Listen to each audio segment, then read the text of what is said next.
should be rolling now. Let's see. There we go. Yeah, there we go. We are alive. Hello. Hello, hello. Right? Okay, we're good. Like, let's get to the stream then, shall we? Let's do it.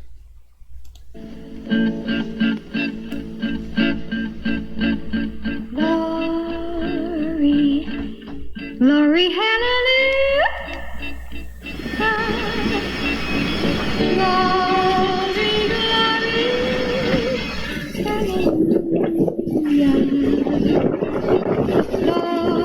glory, glory, hallelujah. His truth is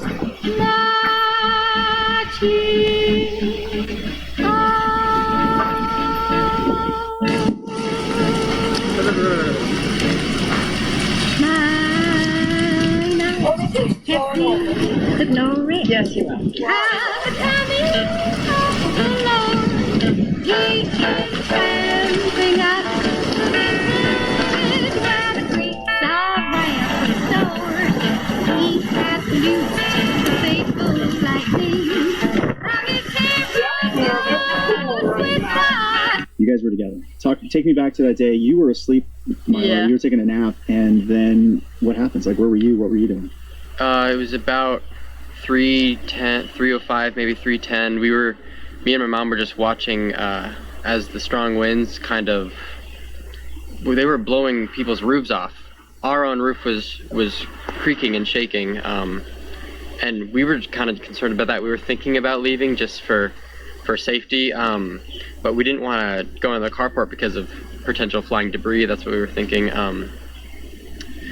and we were kind of just like, no power, no nothing like that. So we were watching this one power line that was continuously leaning and just, watching that and hoping that didn't fall. But it was probably, I think 3:05 we were doing that with all the wind. 3:15 we started smelling smoke. So we went in my mom's back room and we could see smoke. I'm not sure where it started, but it looked like it was above our house, kind of below the bypass, in between that area. And we lived in Pauala, the first right up into Lahaina Luna.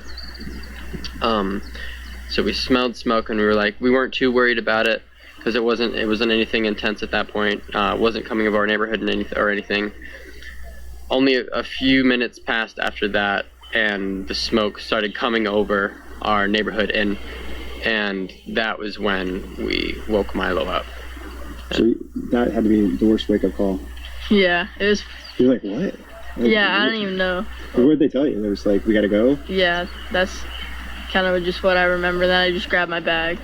Did you have a to-go bag ready, or just your stuff? Mm-hmm. Yeah. So you'd already had to-go bags ready, because we knew maybe worst case scenario, just in case, we packed a few things, just like, bare essentials. And if thankfully, we thought, because we saw the fire and we're like, this might get really bad, so I grabbed like my ID, the cash I had on me, my diploma, my phone, chargers, tons of water, like 12 water bottles I fit in my backpack. So my backpack was pretty heavy, but we just grabbed everything that was in immediate need. How'd you guys end up at the waterfront? Like, what led you guys there? Were you just being chased by the fire, and that's where you were? Yeah, we were just being chased because we tried to get back in our car and try to drive away from it, and then we just got trapped from the people getting out of their car. So we just jumped in the water because we were right next to it. So the cars were kind of jammed up. Very much. It took us like 30 minutes to get out of our neighborhood. It usually takes us, turning out of your neighborhood doesn't take long. And yeah, it was just backed up all the way to Front Street, and we were debating on going left or right on Front Street, and we went right originally and then parked our car at this children's church. I think it's called Children of the Rainbow. Parked our car there and tried to run up and out to head north, but that was totally blocked by just fallen things, debris, fire. So we ran back, got in our car, and tried to drive left on Front Street, and it was just totally blocked up, and no cars were moving. And then we saw, I think we weren't the first in the water, but we were some of the first. I think like the first 5, there was us three and then like another family that jumped in right after us, and that was we jumped in and it was just crossing the street. Things were starting to light on fire right behind us. Like the only way to go was in the water. Yeah, that was my next question. Is going to be like, that seems like a very last-ditch effort to Absolutely to put yourself in that situation, to jump in the water. That moment of like going. What did you guys talk about? Or you were just like, let's go, or how did that work? A little bit. We were up in the Lahaina outlets because we ran up in there and tried to run through the Lahaina outlets, but it was blocked. So we ran back and we kind of all froze for like a split second, and we were like, what do we do? And we're like, because we mentioned before, like if things get really bad, we can always jump in the water. We mentioned that a few times. And so we ran back down, and we took refuge in this person's like yard for a few seconds just to collect ourselves. It was right by the water. And we knew we could jump in if we needed to, and yeah, we were like, I think it's time. Like we should get in the water. What'd you have with you when you jumped in? You had I saw you grab one of those hats that the guy makes there. Yeah, I just had nothing on me. Like my hat fell into the water, so I just found another one where I put my bag, and that's just about it. I just had my shirt and my pants. Yeah. You had a mask or clothes or what? Yeah. So I actually have the thing I used to cover my face with me to hang out. He had his backpack with him, his backpack he just got for school. He stashed it in this cave on that shoreline. I had my backpack with all my stuff. I put it on my front. That's what I was videoing on, like this. My mom had her backpack with our documents and stuff like that, and that's it. So you have at least some water with you. Yep, I had water. I brought her all our water. It was in my backpack. What were those the conditions like though? Because I mean, you're talking about hurricane force winds. The waves must have been crashing into you as well, but you're just in the moment of watching what's unfolding in front of you. Thankfully, immediately after we got in, the water was okay. The wind though was, I mean, everyone saw it spread in minutes down to Front Street. The wind was going crazy. I mean, I don't know how fast, but hurricane force winds. I mean, it was bad. And yeah, like you said, his like fitted hat blew straight off his head, and like it was palm trees bending over, wind, like I said, roof panels coming off. It was that windy. We were just trying to like cover our eyes because of the smoke and also I assume all that. Like the sparks, right? Yeah, I heard somebody describe it like fire hail. Yeah, I would absolutely. I could see that, especially when we were coming down Lahaina Luna Road. It was just like shooting. I heard someone describe it as like someone throwing like baseballs of fire. It was exactly like that. Yeah, it was just coming down, and some pieces were really big, like embers like that big chunks of whatever. So we were lucky enough to be in the water, so even like we made sure our hair was wet was one thing, because I saw someone their hair caught an ember and started like little spark, could have become bad, and their friend like wet their hair. So I was like, wait, we got to get our hair wet. And of course we're in the water, so most of our limbs, I mean, I was how far above the water were you, do you think? How like much of the right here? That's about where I was, because I was crouching down, because my mom and him are shorter than me, so I was about here too. So we knew, like, if we were like this, our hands were covered, our faces were okay from the embers. But could you feel the heat? Was that absolutely? What was that like? How would you describe that heat? Like opening an oven, or what was that? Yeah, like? It's kind of like that's a perfect description. It's kind of like when you open an oven and you're kind of like, imagine if you're like grabbing, cookies out of the oven and that is blowing on you. That's what it felt like. That's very accurate. What was the main thing that kept running through your mind when you're in there? Are you worried about your life? You're just not getting burned? You're worried about your dad? Like what's really, each other? What were you, what was going through your mind? Immediately after we jumped in, we all, I think, felt some relief, because we felt that we were safe in the water. He was worried about our dad a lot, because he works in Lahaina, so we were wondering if he was still at his shop in Lahaina or what was going on with that. Thankfully, he was up country, but also our mom. We were both very worried about our mom, and that's kind of what kept us occupied, was making sure her breathing, because she gets migraines really bad from stuff like smoke, and her eyes are super sensitive to stuff like that. So we were worried about her eyes and her breathing. So that was our main concern. What were the conversations like in the water? That's a good question. We wanted to save our breath, so we tried to only like say things that were necessary. So we were just telling people that, like, or we're telling ourselves, and I was trying to reiterate, and all of us, like a mantra, like, it's gonna be okay, we're gonna get out of this, like, we're safe in the water, there's people around us, they're safe. Just that over and over throughout the night. And periodically, Miley, you were mentioning some things. Do you remember at all? I can't really. No, I don't even. Yeah. I remember you're like, hey, it's gonna be okay, Milo. Like, Yeah. I remember that was the video that you were. That was a common. I mean, because that was helping me. For me, helping people, and especially them, helps me stay calm. So I just kept, like, it was for them to keep them okay, but it was also for me to keep myself okay. It was like reinforcing that Completely. that you're gonna Yep. be okay. Yeah, Mm-hmm. yeah. What are you gonna remember the most from that experience in the water? Probably just how smoky it was. That's probably just the main thing, just how smoky it was. It's pretty crazy. I think it's interesting, Mo. I think it was when the firemen walked up the road and were like, everything's gonna be okay. And it was like a series of moments where it was like we felt safe and then we didn't, because they dropped us off at the parking lot in the Cannery Mall, and you felt safe there. Yeah. It's interesting. We kind of took almost shifts, kind of assessing what was happening, because I mean, in the water, it was kind of my mom's my mom that we were more worried about. She was kind of the one that was having the most trouble, and then when we were on the shore, that was about 12. Milo was having the most trouble. He was, scared. Cold, I'm sure. Yeah. Oh yeah, I was Stress. super cold while I was in the water. Then Do you remember, like, what you were saying while we were on the shore? I was just mostly just scared for my dad and stuff, and that. Yeah. And we were just waiting for the firemen to come here. I was like, I was just thinking like, they're not gonna come. We just have to wait. And then we probably waited like 3 more hours for the firemen to come, and then we just walked back. So being in the water for 5 hours, you got to start like you don't have any fat on you. You guys are like young kids. You got to be shivering. Are you shivering, or is the adrenaline getting you through it, or how do you get through that? I was okay. I am lucky. I have pretty high cold tolerance.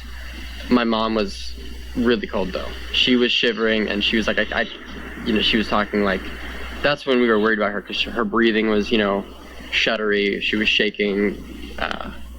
You were cold too, huh? Yeah, I was super cold. At the end, I was like just shaking and stuff. Yeah, I'm glad I didn't get cold. When did you know it was okay to get out? When like the winds all died down, and just like most of the fires that they couldn't really put out were gone. Mm-hmm. Like the house fires where it burns down, and it's just like the fuel that's left is burning, and that's when we knew, because that stuff doesn't really spread, it's too low. Yeah. When you guys get out finally and you live there, do you even recognize where you are? Mm-mm. No. Nope. And especially when it hit me that we were like a place I didn't even know, was when we eventually got picked up, and it was when we were driving to the sanctuary at Maui Prep. We were driving by like Waikuli, past the Cannery Mall and all that stuff, and just either direction you looked was just gone.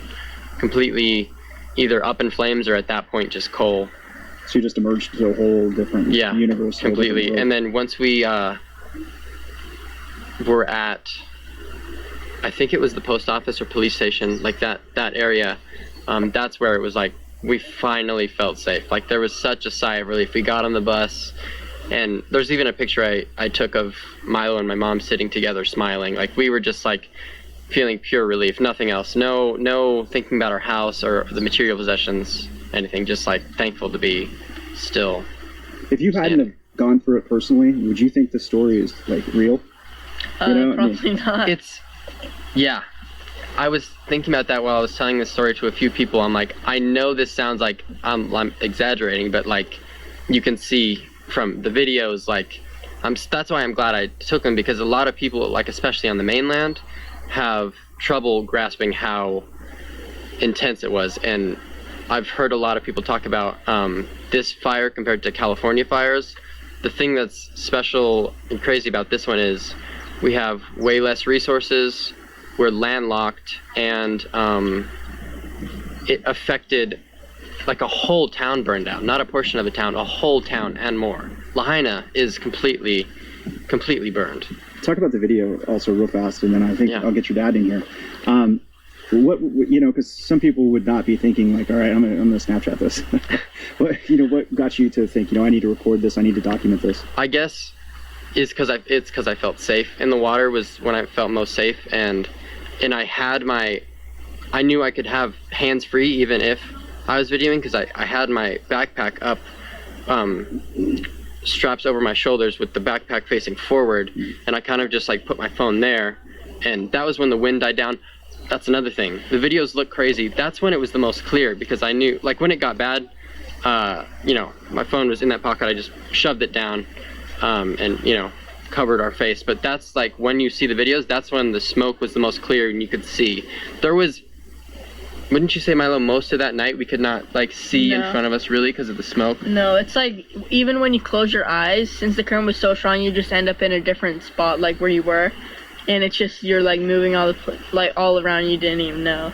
You had to be Their eyes were exhausted, closed. right? Also, just fighting the water. We and- weren't really exhausted It's- because of our Yeah. adrenaline was just running. So. It's surprising how much adrenaline will take you through. There wasn't like a point where I felt like I couldn't stand anymore, or couldn't paddle. We were worried about my mom at one point, because her breathing was getting bad and she looked really tired. So we were like, do you remember that, Milo, when we were Yeah. like, Mom, it's gonna be okay, like you can't, I can't remember, because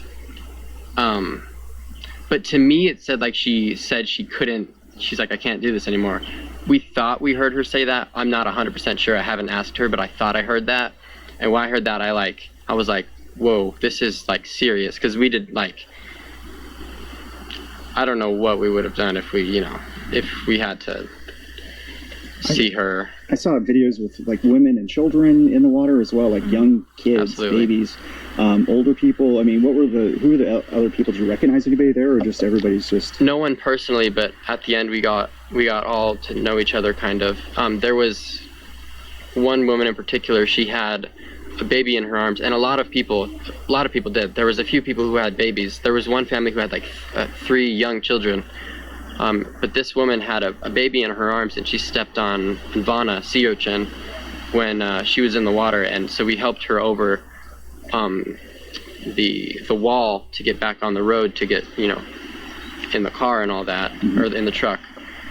So yeah, that was very real, and there were elderly people that ended up needing wheelchairs to get out of there, and yeah, thankfully in my group of that 24, 25 I think was the head count, I think everyone made it, but there were a lot of people in that water who did not.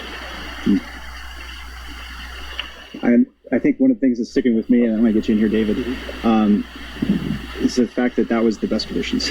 Yeah. Right. I mean, that's just crazy. It's that it was that thick. Yeah, go ahead. Yeah, that you guys could do that. And then your dad usually works in town, but you were up here.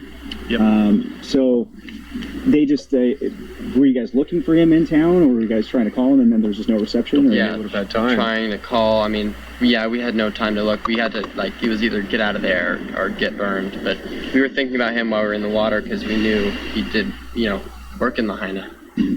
I didn't even think about that until you just said it. What? That you guys were thinking I was in town. I Yeah. didn't even rerealize that. That's what I was thinking. Yeah, I didn't my know little that. arm. I didn't realize that's why you were worried about me, because I forgot. You guys didn't know I wasn't at work that day. What's that like hearing? That was just now. It's the first time I've heard that, and it's like kind of heartbreaking for me to understand now why he was worried about me, because he thought I was in that, which that would have been hard for me to get out of there too. It was bad enough. I mean, you lose contact with your home, with your family, Yeah. everybody's. Yeah. What describe those hours? Yeah, the hours from the moment that I found out the fire was going on. I didn't find out till about 10:30 at night, and then I got a video of Front Street burning, and I just started to try to call them. They were not available. I did have a friend call me that he grabbed his neighbor. He's a 98-year-old neighbor who that he takes care of sometimes, and so he grabbed her, put her in the truck, and bailed out of there. And he ended up calling me. So he told me what happened. He says the whole place burned down, and I thought he was exaggerating at first, but then I was like really worried, of course. And then I started tuning into videos hours after that and seeing a picture of their neighborhood. I did see during daylight time, saw their neighborhood on fire.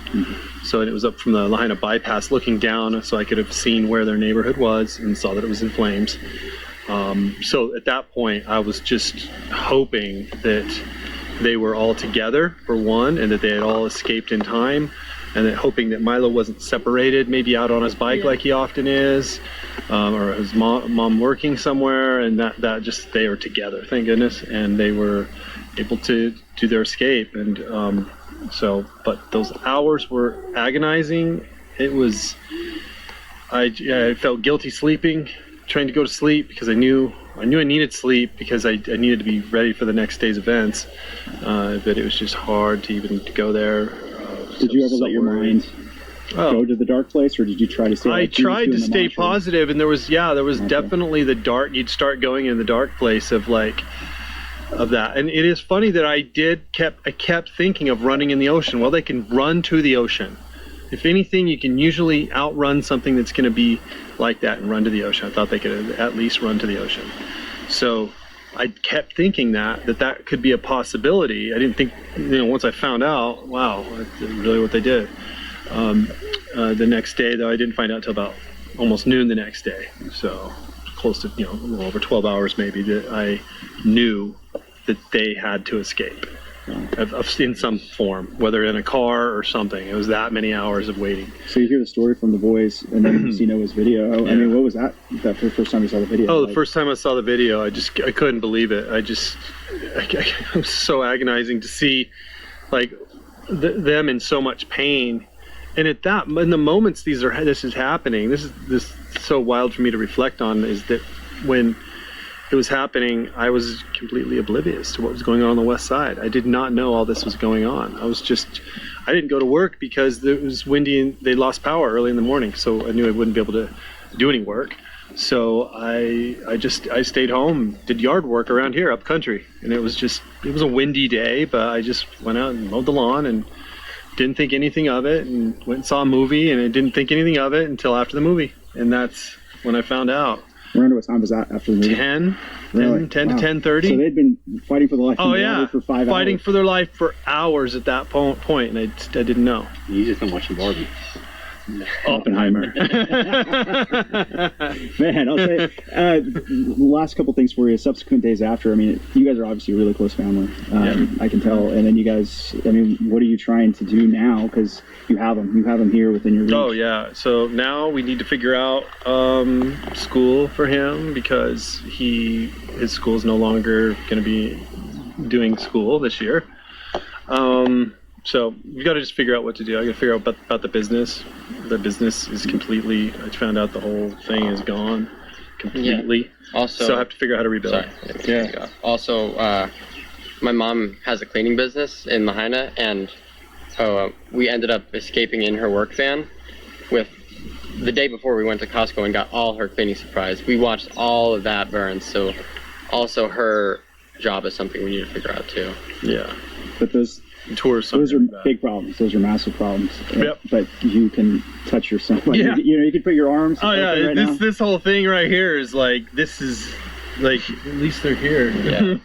Yeah. I know. That's all that matters. Yeah. Some brave kids. You guys are really, really brave. I saw you during the video. I know it was intense. I saw your eyes. I saw the fear. I mean, it's terrifying. You see this firestorm literally. I'm really proud of them. I'm really proud of them that they held it together, that they helped their mom, and helped each other. We're support system for each other. It would have been terrible for them to be alone. Yeah, I can't imagine if we if we were separated, like you said, and if Milo was riding his bike, or I just Mom kept was out, imagining that scenario because he's always out on his bike, and they told me that they said no, you can't go out on your bike; it's too windy.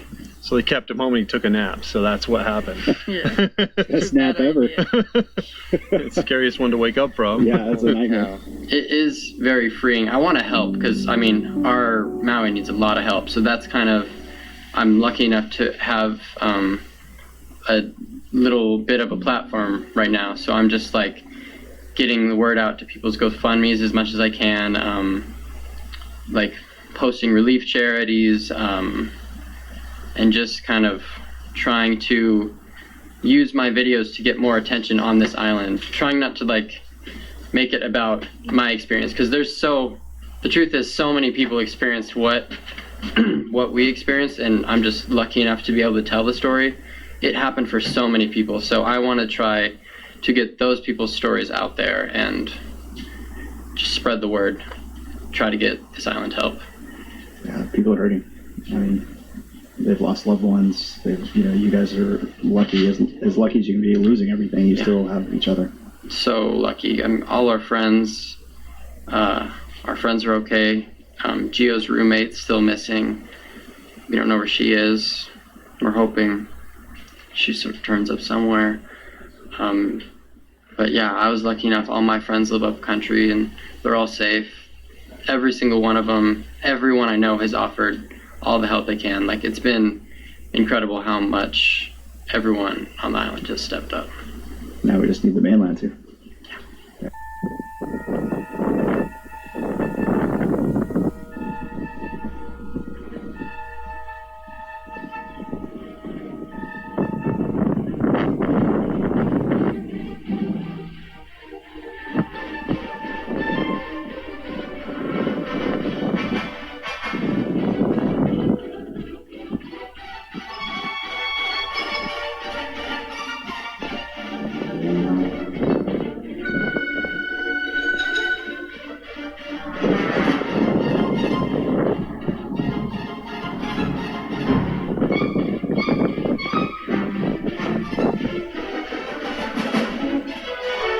And I walked all the way from Safeway to the chart house. Not one car had moved. And I was wondering what was stopping the traffic.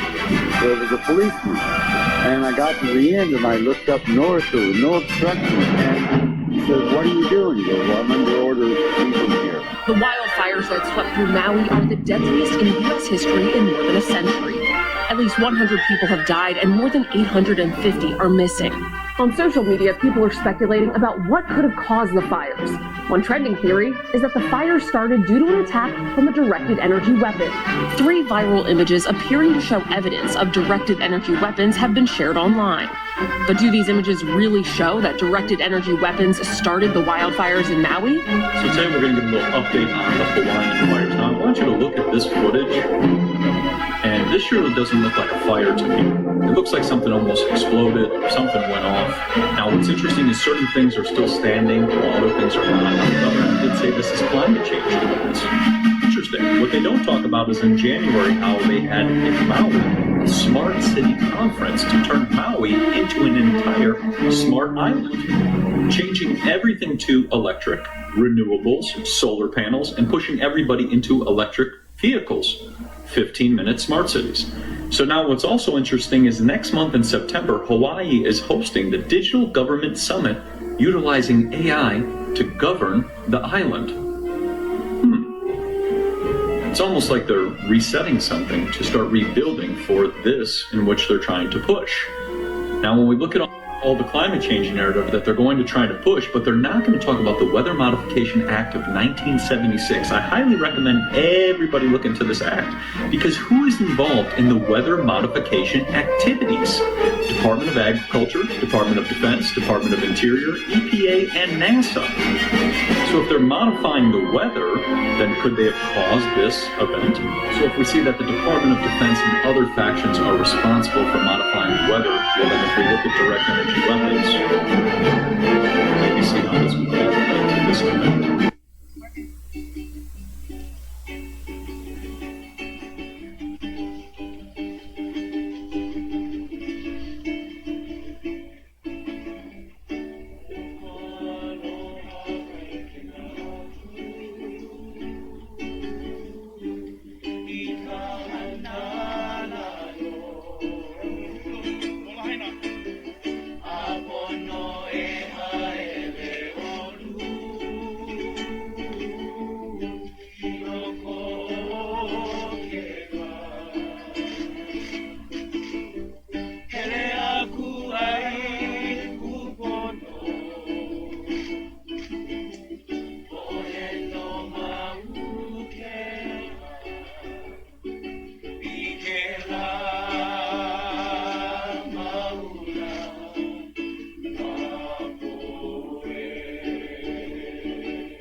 Let's see. That day, the fire started August 8th. Where were you that day? I had ran to the other side. I had an appointment that I had to take care of. When I came back to my apartment, my children were actually with me in the morning, and then their dad came and picked them up for me so I could go to my appointment without them. The wind was going, there was no sirens, cell phones and everything was still working at that time. There was no smoke that I had seen, nothing to prevent me from going, just strong winds. So when she says she went to the side, that's basically she went to Kahului, Wailuku, where the airport is. That's what we call it, the other side. Yes. And about what time was that you That went? was, I left about 9 o'clock in the morning. Okay, and then you came back? Absolutely, yes, I came back. About what time did you end up back on Lahaina? Around 11. 11 a.m.? Yes. Okay, so pretty quick trip. Yes, it was a really quick trip. And then you went to your apartment? Yes, I went to my apartment. I was just there at home organizing, doing paperwork because I'm an independent contractor. So, and then school's supposed to be starting. So just getting things organized for my children. I have my GE license, so I run everything at my home, my computers, everything. It's done strictly through me. So Because school was starting the next day, right? No, correct. Yes, Right, school is supposed to be starting It was the last day of summer. Yes, Right, okay. absolutely. Thank you for that refresher. So Yeah, you just bet. getting prepared. My children also had a dentist appointment that day as well. I remember that day before school, so we couldn't make it to that. Where do your kids go to school? My son goes to Lahaina Luna High School. He's a senior this year. And the freshmen were there that day because that was their first day of school, and I know the next day is when they were going to start school because my son's a sophomore, and then the next day was going to be the first day at school. Was he? No one is. Oh, okay. So they canceled school at the high school for the freshmen, right? I don't know because I don't have a freshman. All right, there. okay, Nobody's exactly. Okay, yeah, I right. wasn't there. But he was going to go to school the next day. Correct. He was set to go for senior Right. yes next day. So the reason I'm asking this question is a lot of people think school was quote unquote canceled that day, and it wasn't. It was the last day of summer essentially. Correct. School had not started yet, Correct. so we did not miss any days. August 9th was the official day Gotcha. that school was supposed to be started, so this was the last day of summer before Correct. school. Okay, so you have a senior at Lahaina Luna, and then you have My daughter Zoe, she's an 8th grader, and she does distance learning at Lahaina Intermediate. okay LAS. Okay, Yes. and then anyone at the Princess Nahi Ana? Ayana is signed up to be a kindergartner there, so it was supposed to be her first year there, and we were going to be doing the Hawaiian Immerse program for her. Oh, cool. But weren't able to do that because. Okay. So that was she obviously goes to school. So you're at your apartment. You're back. It's 11 o'clock or so. Then tell us what happened. Cleaned up, picked up in my apartment. There were strong gusts of wind. I was at home, took a nap around 4, 5-ish in the afternoon. The alarms were going off in the building. I looked outside to see what was going on. You could see smoke, the strong winds. There was smoke, everywhere, but it had not jumped over across the fence yet to my apartment complex. So tried to use my cell phone. There was no reception. Texts were not going through. I was not, could not make any phone calls out, nothing. The power was out too, The right? power was out as well, and no water. You could not use the water. There was no water at that time. So Really? Correct. There was no water. So when the alarm started to go off, I couldn't use water. That's interesting. There's no water because I don't know about you, but most of the time when you lose power, you don't usually lose the water. They're usually that's a completely different system. So you're the first person that's told me that you didn't have water, but you're one of the first people I've interviewed that's been in a home that burned in that area. So he had no water. So then, at what point in time did you realize, hey, we got to get out of here? When I seen it, I looked outside. I wasn't sure what exactly was going on, and then the flames are going up. And next thing you know, I look out and I have pictures as well. The homes across there, they're burning and burning. The winds are getting stronger, and I'm like, okay, I don't have my children with me. What's going on? And I wasn't sure because in my building, the alarms have gone off multiple times, the fire alarms, and it was just false. So I wasn't sure what exactly was going on. I didn't receive a text message telling me, hey, this is a warning. I didn't have cable at my, my building, so it's not like I got like any kind of news, so there was no sirens, nothing going on outside at all. And where's your children at this time? They were with their dad. Oh, okay, Yeah, okay. he got them in the morning so I could go take care of my appointments. I got you. So you didn't have your kids with you at the No, time? I did not have my children with me at the time. They were in Waikuli with their dad. Got you. Okay, and then what happened? Then what happened is took the elevator to go, leave my apartment complex. There's smoke everywhere. There's fire that's, like jumping across. You can actually see like flame balls that were out there, dust everywhere, hard to breathe. The vehicles across the street, there was 2 of them, they exploded. So there was all that gust of wind, trying to get in my car. The heat from it was so intense because I wasn't sure how serious is this. Like, you're not quite sure what your building to go down. I didn't have alarm sirens, it wasn't. So just looking at everything in the air is, okay, I gotta get out of here. So your building wasn't on fire yet, but you're seeing fire all around you essentially? Correct, Your, yes. your building is still totally It's still safe? totally intact, and I'm watching the apartment complex, right, Kahoma houses all being burned down.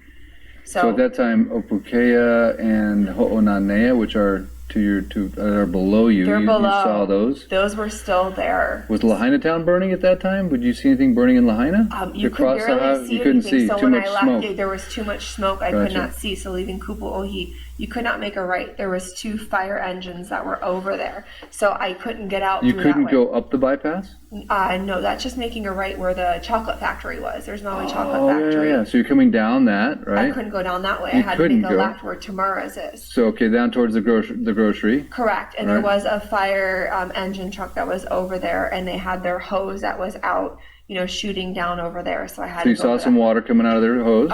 Correct. Okay, well, that's good. So- You're the first person that's told me that, so that's... Yeah, so going through that, they were there. And I went down. So at this point, wouldn't you take a right on the bypass to go away from the fire, since the fire's in Lahaina, right? Wouldn't you, were you able to take a I right? couldn't see going up like there, and then my goal was to get to Waikuli. I needed Oh, to get you were to trying my to get, children. you were trying to get to the kids, I'm okay. trying to get to my So at children. that point, that's all. did you have the option to go left or right at the bypass? I didn't think I could make a right because going out, there was a vehicle there. I believe it was a police vehicle that was over there. So I wasn't even looking to You go don't out even there care. because You're there's just smoke. thinking I'm not kids. even thinking. I'm just like, I'm going towards my children, Gotcha. and they're going in And the they're in direction. Waikuli. They're Waikuli. So Okay. going up the bypass way was not anywhere in my brain. I need to get to my family. I need to get to my family. Gotcha. Can't see. There's like smoke. There's debris like everywhere. You can't. Vehicles going in and out. There were people running around in the road. Their arms like wailing and screaming. Going down normally at that intersection, I would make a right. I could not go right because there was a power line down. So you get to Honopi'ilani Highway. Correct. And you can't take a right to Correct. Waikuli. Correct. You can't go to where your kids are. Correct. So where'd you go from there? Could make a left because You that could. road. Nope, You it was couldn't. barricaded. So you go to So I Safeway? went straight. I Straight. went straight through, and it looked like it was blocked off. It was so dark in the air, you could barely see. Driving like literally maybe 5 miles an hour, creeping through there.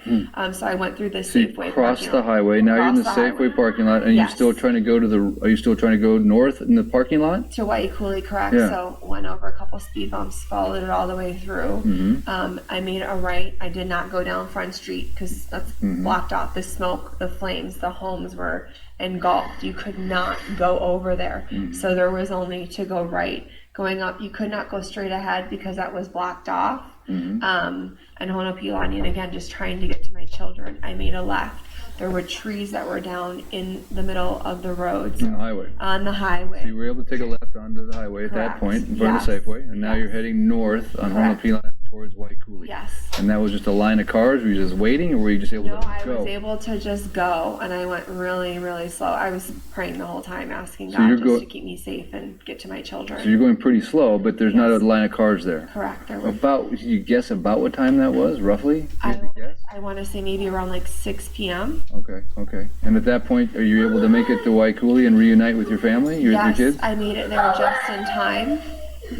They were getting ready to leave with their dad, so Had they been evacuated, or what are they doing? No, because they could see it, and because of the prior the fire that happened last year, it was very close. It was alarming. There are a couple of homes that did get burned down in Waikuli, but they were evacuating as well. So there was nothing telling them to leave. Those homes had not burned down at that time. So they were just trying to get away and go up north to get out of there. So for me, I just knew that's where my children were at, last place. And I was just, like I said, just praying to God, like, just get me there safely. Can't see, super hot in the air, can't breathe. I've got asthma, and I'm also pregnant, just remaining as calm as possible. Power lines down. I made it to them on time, and they were all in the vehicle, literally just about ready to pull off. So I'm grateful and I'm blessed that I made it there on time to them. So at that point in time, did you evacuate to the north? Is that where you guys Correct. went? You and Yes. the kids? Yes. Okay, and then you stayed, at a friend's house or a hotel or in a parking lot? A friend's house that we were able to go stay at her condo, have safety over there. So the next day, you basically learned about the destruction of your apartment? Correct. Half that building had burned down, and then the next day, I was told the other half, the fire had started back up. I wasn't up there. I can't verify, so I just was told that half of it went on the 8th, and then on the 9th, the other half had went. Yeah, I've got videos of it burning. It was one of the few structures that was still in a big fire, even though everything else was kind of done. That one was still burning, yeah. I don't know why they didn't put it out, but it was still burning. So what's your experience been since this has occurred in terms of support and help, or what are some of the gaps, what are some of the frustrations, and how can people, I know when you lose everything, they can help in so many different ways, but what are the most important things that you need right now as a single mother to move forward and to be, kept taken care of, essentially, where you have what you need now and in a week and in a month?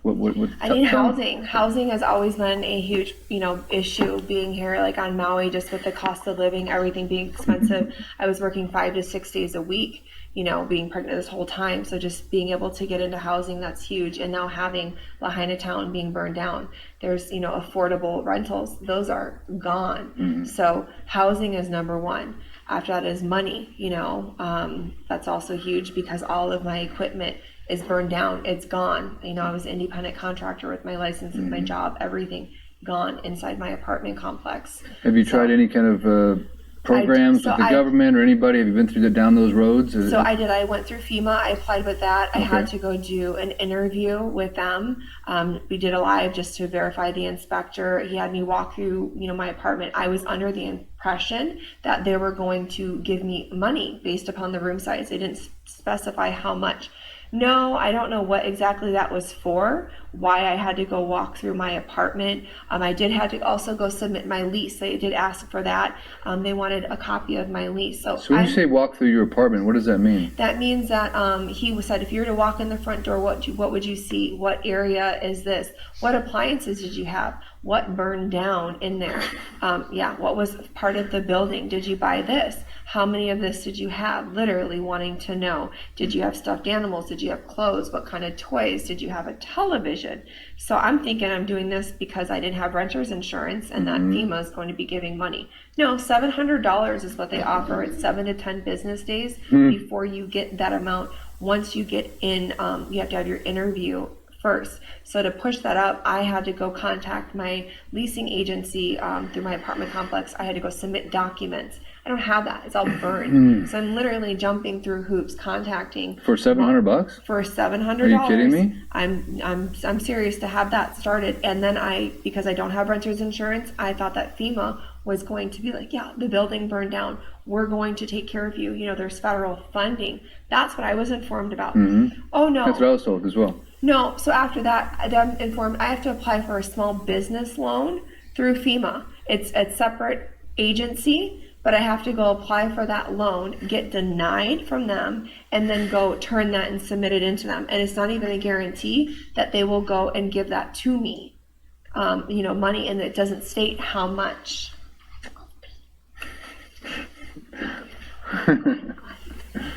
Yeah, so it's not even, thank you. That is insanity.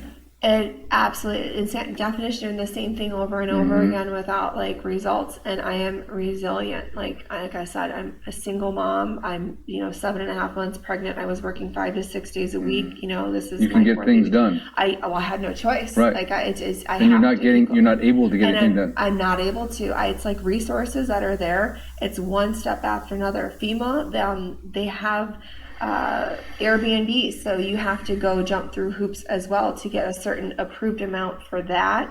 Then they have a website that's set up here through Maui County. It's updated twice a day, but those are not verified resources. They're expecting me, after losing my home, surviving like the fire, to go and check these resources and make sure that this is legit. Like it's about this much, and they don't have to accept FEMA. People don't realize that as well. So even though it's on their website, the state that put this up, it's not a guarantee that they're accepting FEMA at this time. It's not a guarantee that it's within their price range as well. So there's no guarantee. It's like false hope. Do this, do this, do this, but we're not for sure if you're going to get this amount. $700 isn't crap. Like that's nothing. It's a joke. It is a joke. It's a total joke. So far, what have you received from the government or any agency in terms of cash?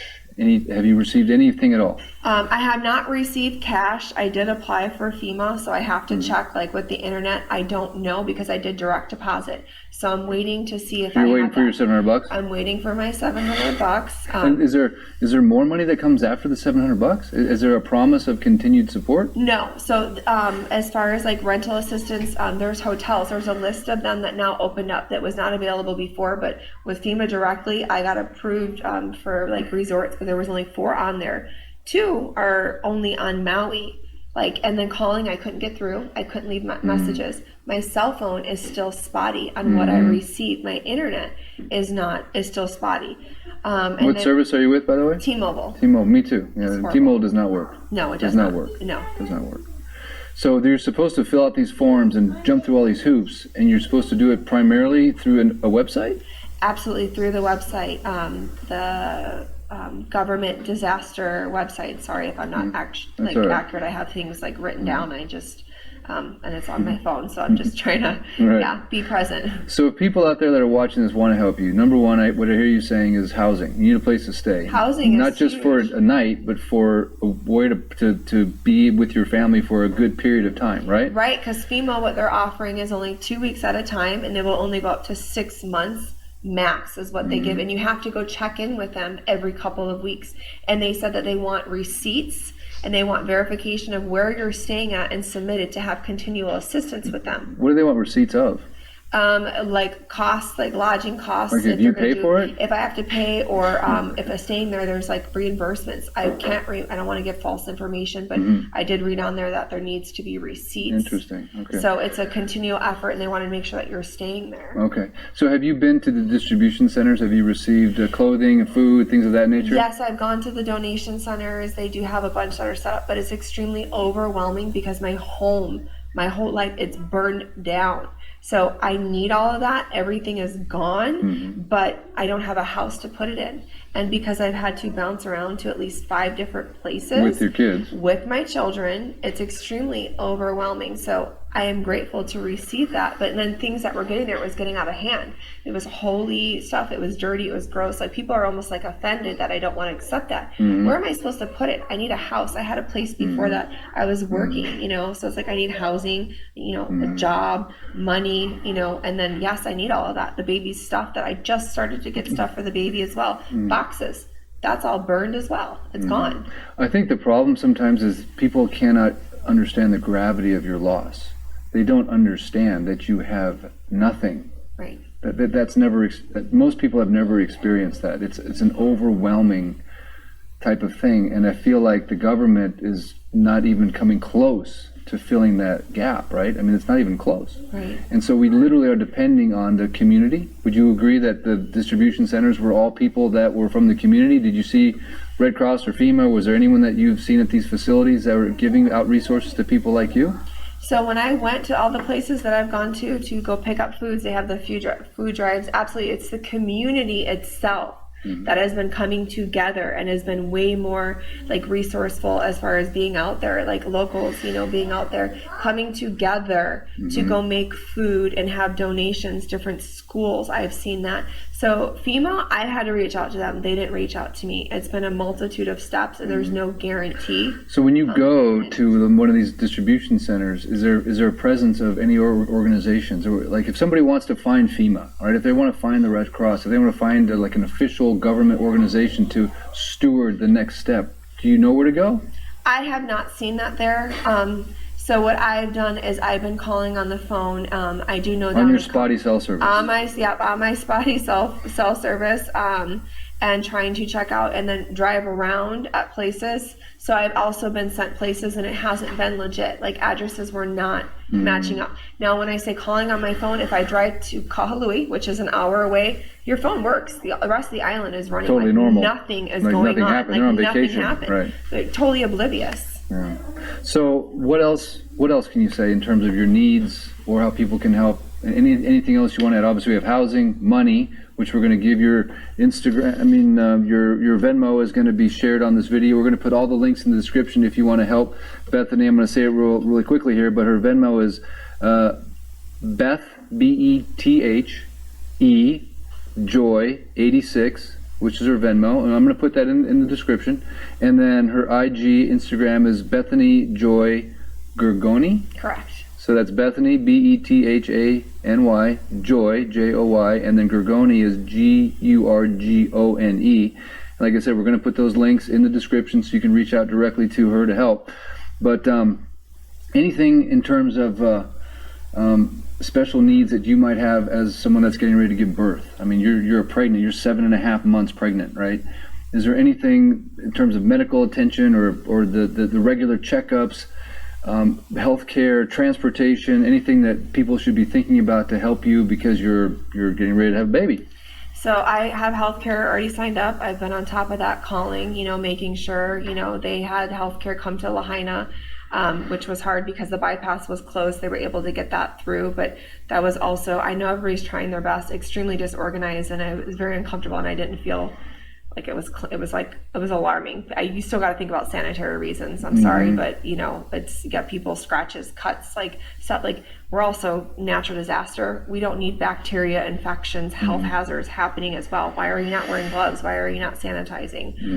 And I also have to do that in my profession as being an esthetician and massage therapist, keeping everything sanitary. That was not going on. So as far as medical goes, though, that is being met because I contacted my doctor. I have that. I'm all set. I got my future appointments, so that is okay.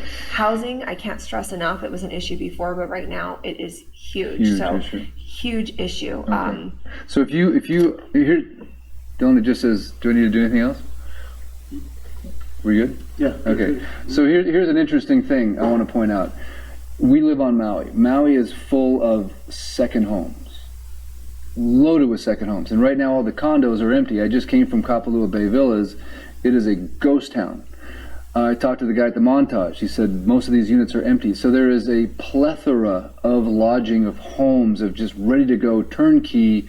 Everything is in there because we usually rent these out to people on vacation. So I know there's somebody watching this that has a home, a second home, or a condo that you can just tell Bethany, hey, you're good to go. Move in, go. You can write it off in your taxes or whatever, but I know there is no lack of housing on this island. There's a lack of common sense for sure, but also we're about filling the gap. So right now we have a gap, which is someone like Bethany that needs a place to live, and then we have a resource, which is a place to stay that you own here. So if you would like to help, obviously we have a website that you can go register at, which is MauiLFG.org. That's Maui, let's fill the gap, let's.org, let's fill the gap.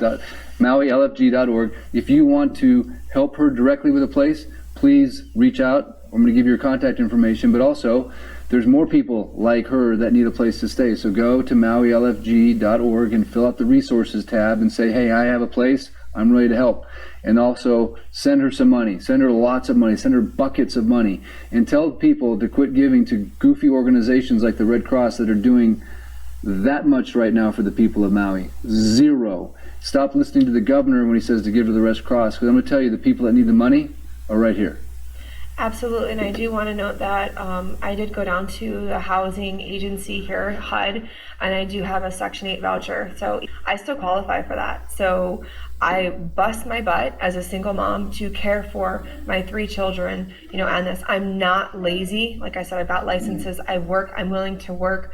I clean toilets, like so I could bring my children with me and have them, with like massaging, like I've got a variety of things that I'm able to do, babysitting as well. So I work really, really hard, and due to it being so expensive here, I qualify for these resources that are available. So like right now, more so than ever, just losing completely everything and starting from scratch, it's very hard.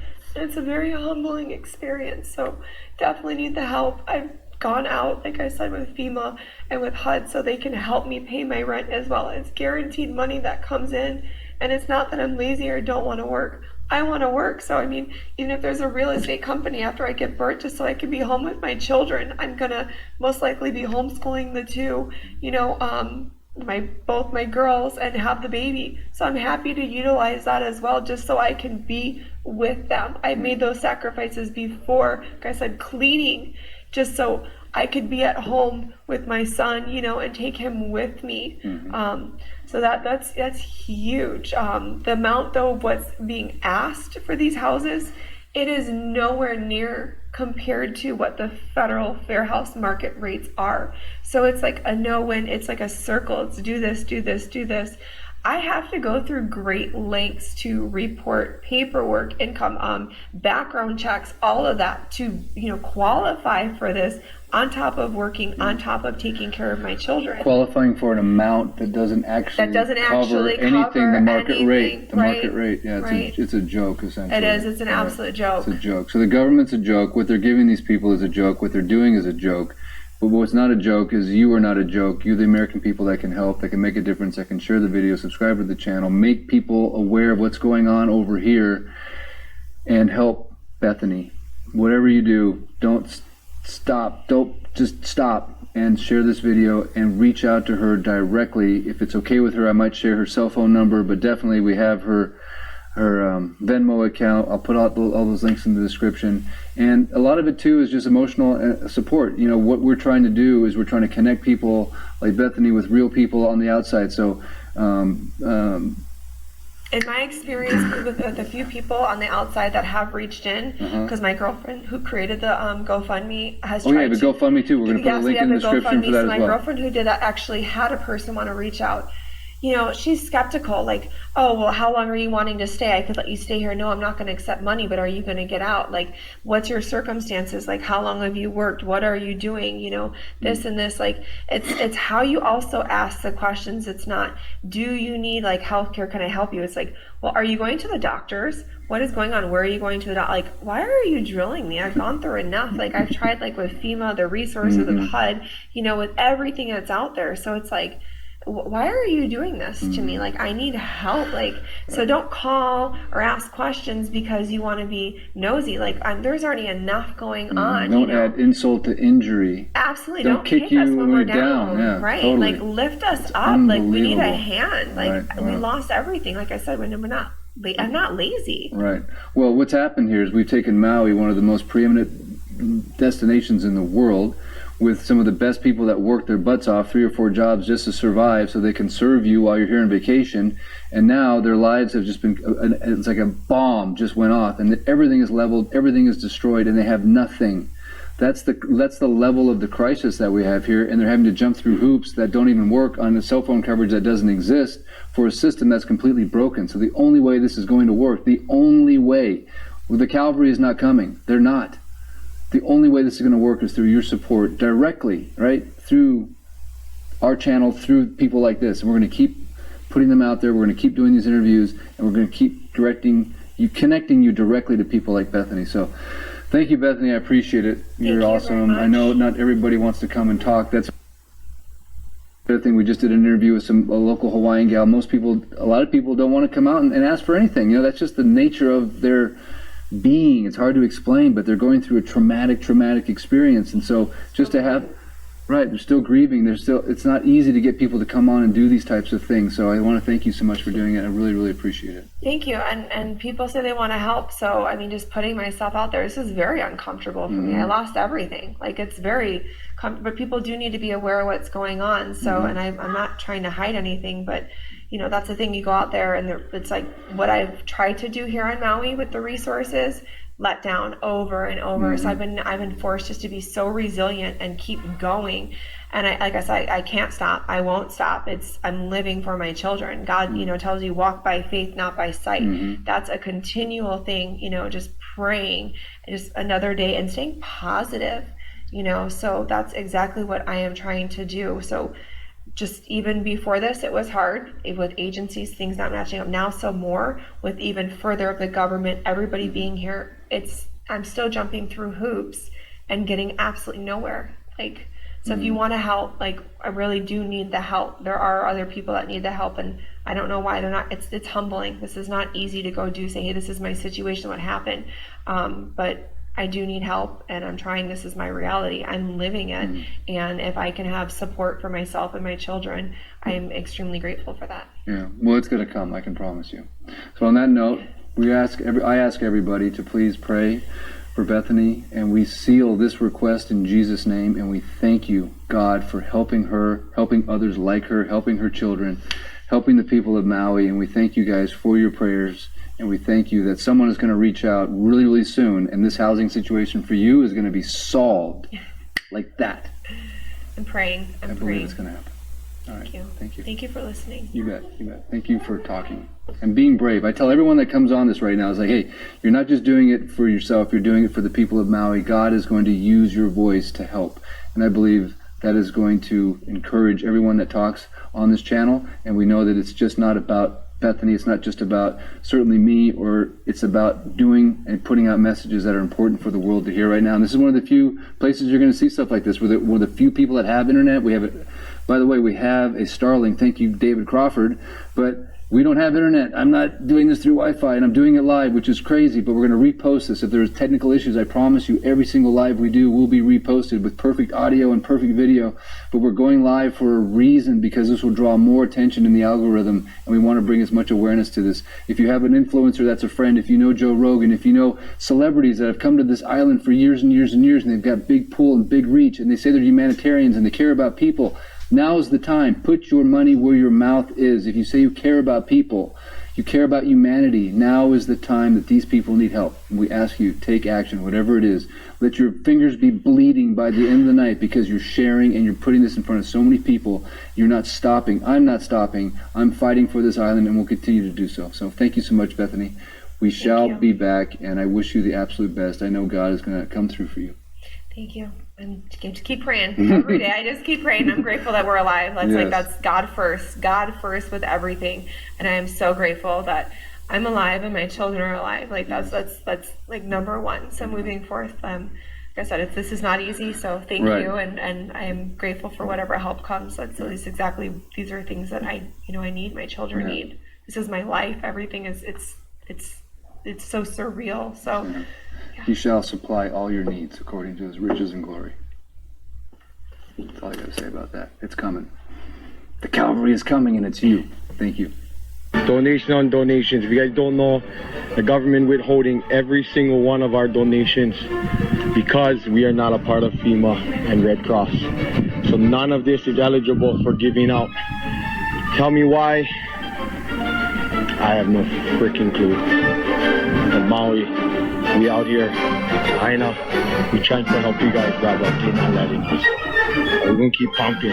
All this stuff gonna get there, God. 5 containers are behind the Ritz. Carlton, if you can get there and you really need the stuff, crack that lock. That's for you guys. That's for you guys. Spread the word. Lahaina behind the Ritz, 5 containers full of stuff. So we saw the smoke in the back again. It looked like it was from the same spot it was before. I went back into the house and started working on it, and then a short time later my wife came out and said that smoke's getting really black. I think it's starting to burn houses. So I quit working on the house. I came out to watch the fire, and it just charged down the back hill coming down Lahaina Luna.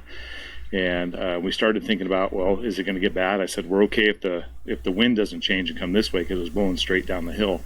But just to be cautious, being from California and knowing how disasters go, we loaded up the car with all of our important stuff. And I had fire hose down at the fire hydrant down here where I was going to try to protect the house myself. And the fire hydrant was dry. There was no water. The hoses had no water. So at that point, I told her just to go ahead and get out of here, and started trying to encourage my neighbors to leave too.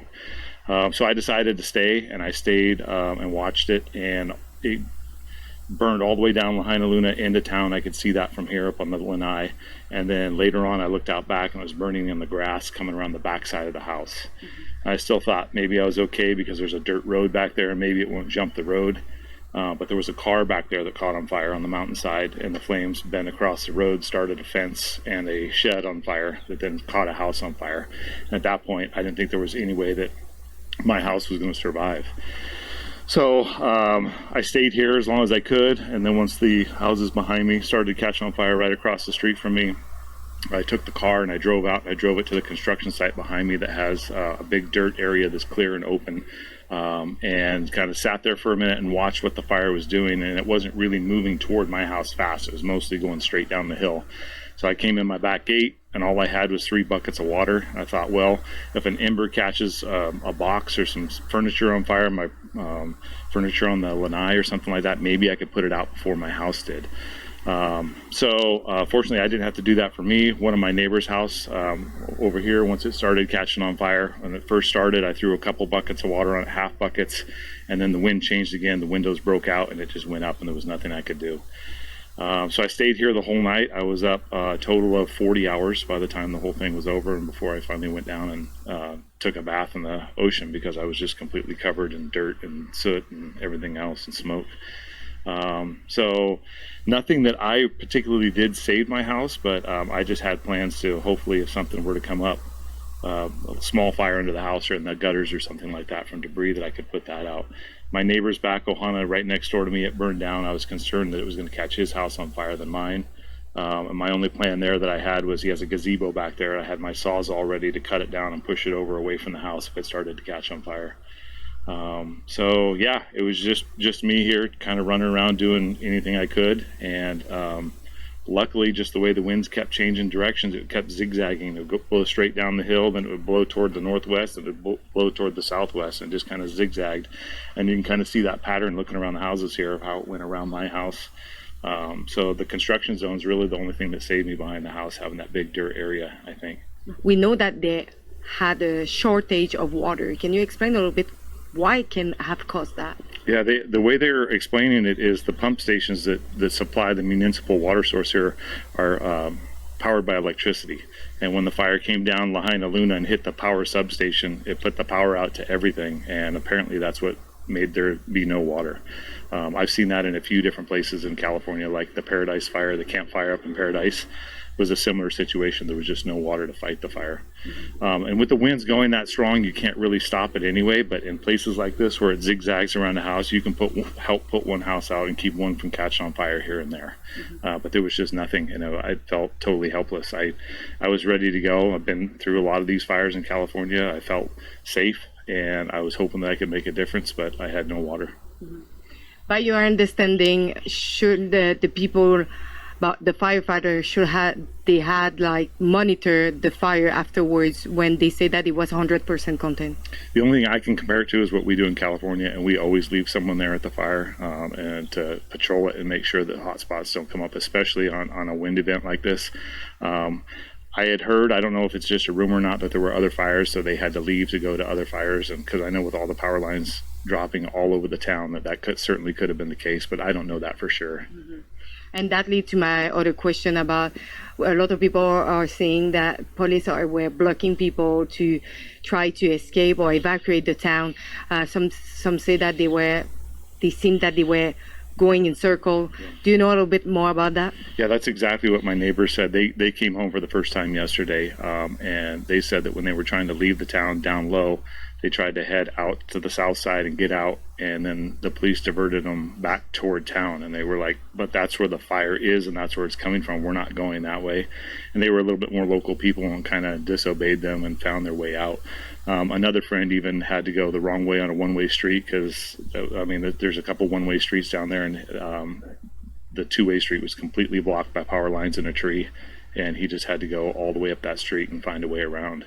So, but it was hard to do because there's cars, you know, people had abandoned their cars, and trees, power lines, everything just made it a total obstacle course, and there was no clear way to get out. It was just kind of an instinct thing for people that did make it out.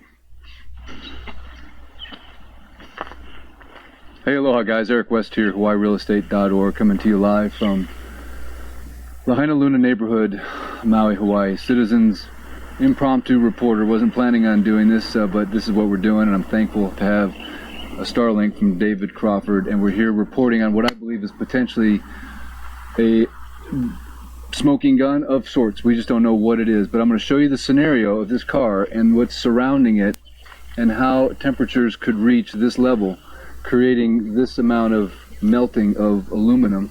I'm here with Donovan. He is I believe a hero of sorts. Aloha, Donovan, because he was the one that brought it to my attention that we have these very strange occurrences. We just shot down on the highway. I don't know if it was actually live, but we have it all recorded, so we're going to post it. We're at another one of these locations. So this is well above the burn zone, essentially, in a neighborhood known as Lahaina Luna. I'm going to show you around real quick so you can see the scenario and then judge for yourself. And again, if you enjoy content like this, I encourage you to please like the channel, subscribe, and share the video so you can get the truth of what's going on here at Maui. So where I'm at right now, just to orientate you, you can see the lights for the football stadium right there at Lahaina Luna. So we're right below Lahaina Luna High School in the neighborhood that did not, I repeat, did not burn. You can see all these houses are standing around here, unburned. There's no burn here, okay? So to me, this is like something out of a space movie, because you have this small field with some grass that burned, right? You can see where the grass burned. But then you have these two vehicles sitting in here that have melted aluminum. So Donovan, if you want to just take us through this car real quick and show us, I know you know a few things about cars, you can point out some things that require a very high temperature. By the way, we just talked to the neighbor who was talking to an investigator in Lahaina Town yesterday, and he said the investigator told him the temperatures reached in excess of 3,000 degrees. So tell us what you got, Donovan. Well, we have about 300 degrees for aluminum, and this 300? 1,300. 1,300, okay, thank you. 1,300, well, 1220, but if you round it up, because it was not only melted, it was liquefied to the point where it became a river of aluminum going down the dirt hill. So this is the aluminum rim, obviously. There's the tire, what's left of it, the steel threads or steel belts. And maybe combination gas tank if the gas tank's aluminum. Okay, okay.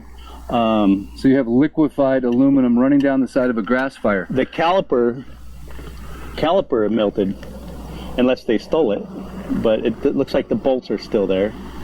So that, and then you get the steel belts of the tire, which is just a bunch of wire mesh laying there, and you have the windows that were melted, the back window. If you look at the big old, like almost like the glass is just melted. Yeah, it was dripping. This is almost what you would see if you put a car in an incinerator. But this is not surrounded by a bunch of structure fires or anything. Yeah, there's no fuel. So besides the gas that was in the tank, what's your theory on what could create temperatures of this level in the middle of a field? Anomaly, I think is the word. So this is the second anomaly. Yeah, it's just that's why I stopped. I looked at it, I'm like, okay, house. Nothing's burned, and then you have melted steel and glass. And then the only thing that is left is the thick steel frame, and then the steel sheet metal. So I don't know if you guys have figured this out yet, but the media has not been given access to Lahaina Town. Everything is locked up. Matter of fact, this gentleman next door, he was on Front Street yesterday, and he was supposed to get access, and then the mayor shut it down because people were taking pictures. So they don't want pictures taken of anything in Lahaina Town. because they don't want you to see this. This would be my guess. Because the more that you take a look at this, and especially in this scenario, if there was a car like this in the middle of Lahaina, you might think to yourself, well, okay, it was in the middle of this major burn. There's an animal that died here or something. I'm smelling that must be a cat that was under there. That smells like a dead something. Yeah. Oh, that is so sad. Maybe. That is so sad. That's someone's dog. Oh. So now we have another vehicle right next to it. Talk to me about this one, Don. What are you seeing? It's symmetrical with the other one. Yes. They're pretty much identical. I mean, the heat is just tremendous, tremendous heat. Melting glass, melting metal, incinerating the tires to the point of, the only thing you see is the steel belts, which actually fall apart like spaghetti noodles when you touch it. So the media is not allowed in here. No one's allowed in Lahaina town. So the only way this message is going to get out right now is if you, until your fingers bleed for America, start sharing this video. Look what it did to the steering wheel. I mean, all it is the steering column. We the people is all we got left here. And the more we get the word out and the more people start seeing this crazy anomaly, and then we're seeing it in a lot of different places. Donovan here has been on a scooter. He was at the scene of the crime the day of the fire. He was helping people, rerouting them away from Lahaina, as the cops had not blocked the southbound traffic until you got almost to Front Street. Grass. And notice the green grass here. Now, it's only been 2 weeks. I don't know if that's 2 weeks. 2 weeks of growth. Is that 2 weeks of growth? We have green grass. You think is that 2 weeks of growth? Okay, maybe it is. But there's a lot of green grass here. I don't know. Yeah, someone tell me how fast does grass grow? Is that 2 weeks of growth? Someone dumped some trash in there, right? I wonder who did that. It's kind of weird. Some nice people. Some nice people. Yeah. Lazy. But if you don't share this story, I don't know who will, man. Someone's got to start putting this out to the people that can help. I've had people tell me, hey, you guys got to go do something. Really? We just got like a little 5G back and it doesn't even work. Every phone call we make drops. Right? Do you hear what's going on here? Are you hearing me loud and clear? They are creating a situation where it's impossible for us to communicate. Right now, I'm on a Starlink that's in the back of my truck over there. Thank you, David Crawford. So that's the reason I'm able to transmit this message, assuming you're getting it. If you're not, I have it recorded, and I will post it after we go live. See if you can get down and let's see inside the motor. Does the hood come up? Oh, the motor's melted. The motor's gone. It looks like the block is melted. And what's the block made out of? Probably aluminum. Probably aluminum. If it melted, yeah. An iron block usually would hold out a little bit longer.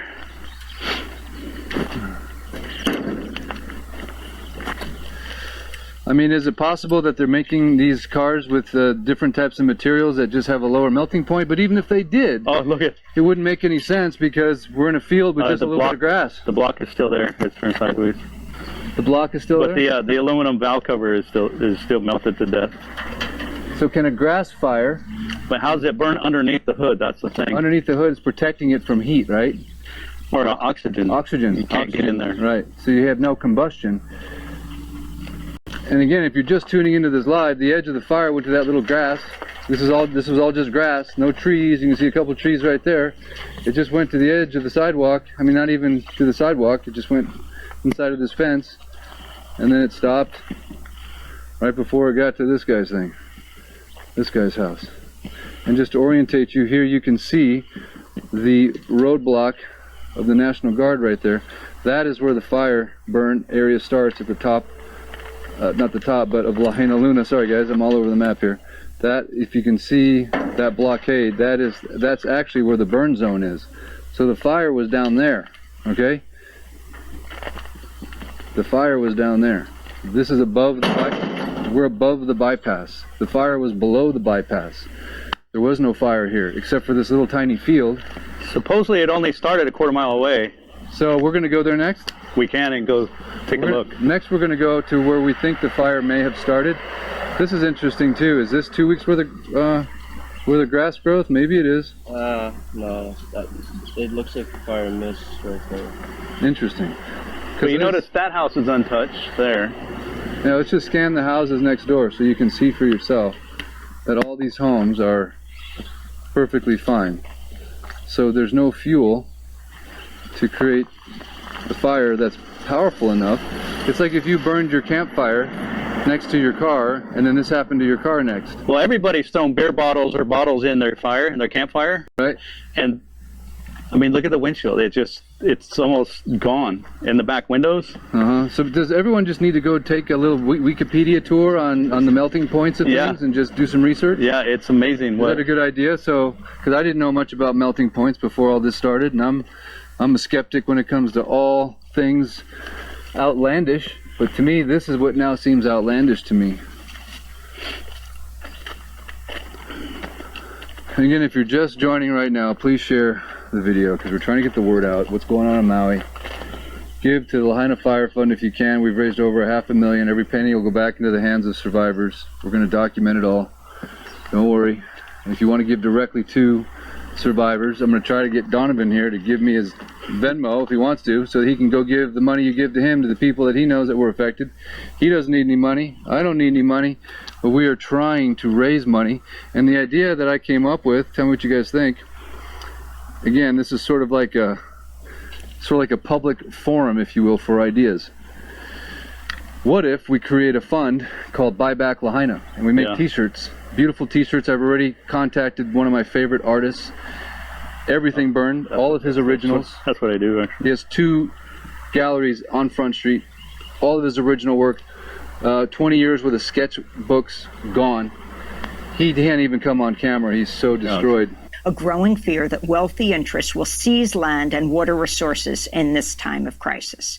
The writer Naomi Klein and the Hawaiian law professor Kapuala Sproat write about plantation disaster capitalism in a new article in The Guardian. They write, quote, "It's a name that speaks to contemporary forms of neocolonialism and climate profiteering, like the real estate agents who've been cold calling Lahaina residents who've lost everything to the fire and prodding them to sell their ancestral lands rather than wait for compensation.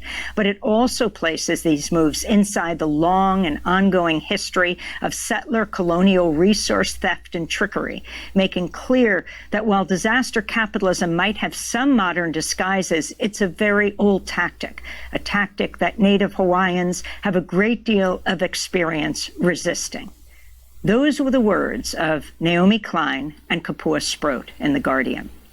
Well, on Thursday night, I spoke to Professor Sproat from her home on the island of Kauai. She's a professor of law at Kahuli'au Native Hawaiian Law Center. She also co-directs the Native Hawaiian Rights Clinic at the University of Hawaii at Manoa School of Law.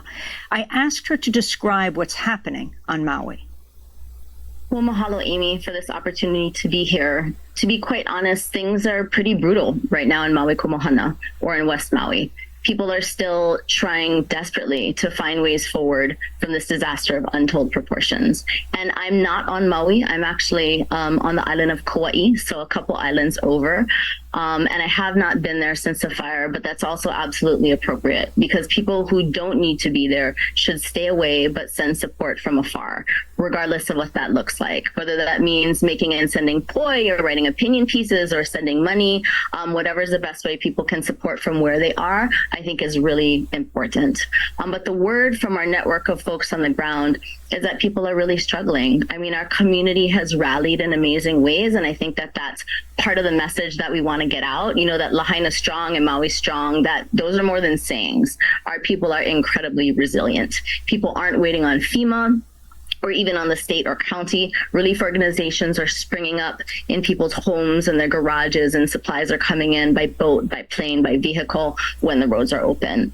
But there are also a lot of uncertainties, and people are concerned. Because what's galling for me is I see in the midst of, you know, all of this attention and focus and resources being streamed towards Maui, that really there's a naked power grab and really a land and water grab that's also underway. There's been talk already about folks getting offers on their homes, and I know from friends that that's happening But as I mentioned, there's also water grab in the works. And the discussion around this really makes me fear for the future of Lahaina and whether or not it will be one that includes Native Hawaiians and other local people, or whether the Build Back will focus on outsiders. Let's talk about each issue.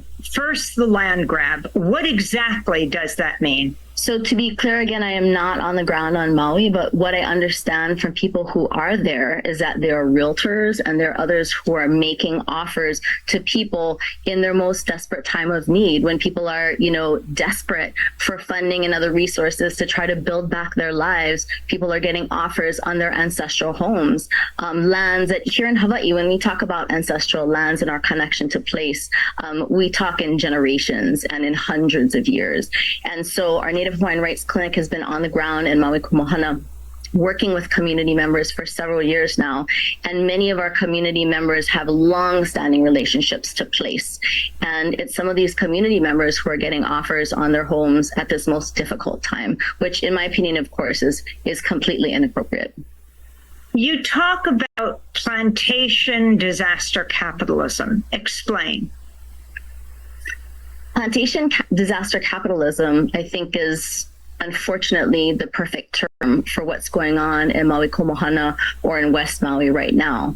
The plantations, the large landed interests that have had control over not just the land, but really much of Hawaii's and Maui Komohana's resources for the last several centuries, are using this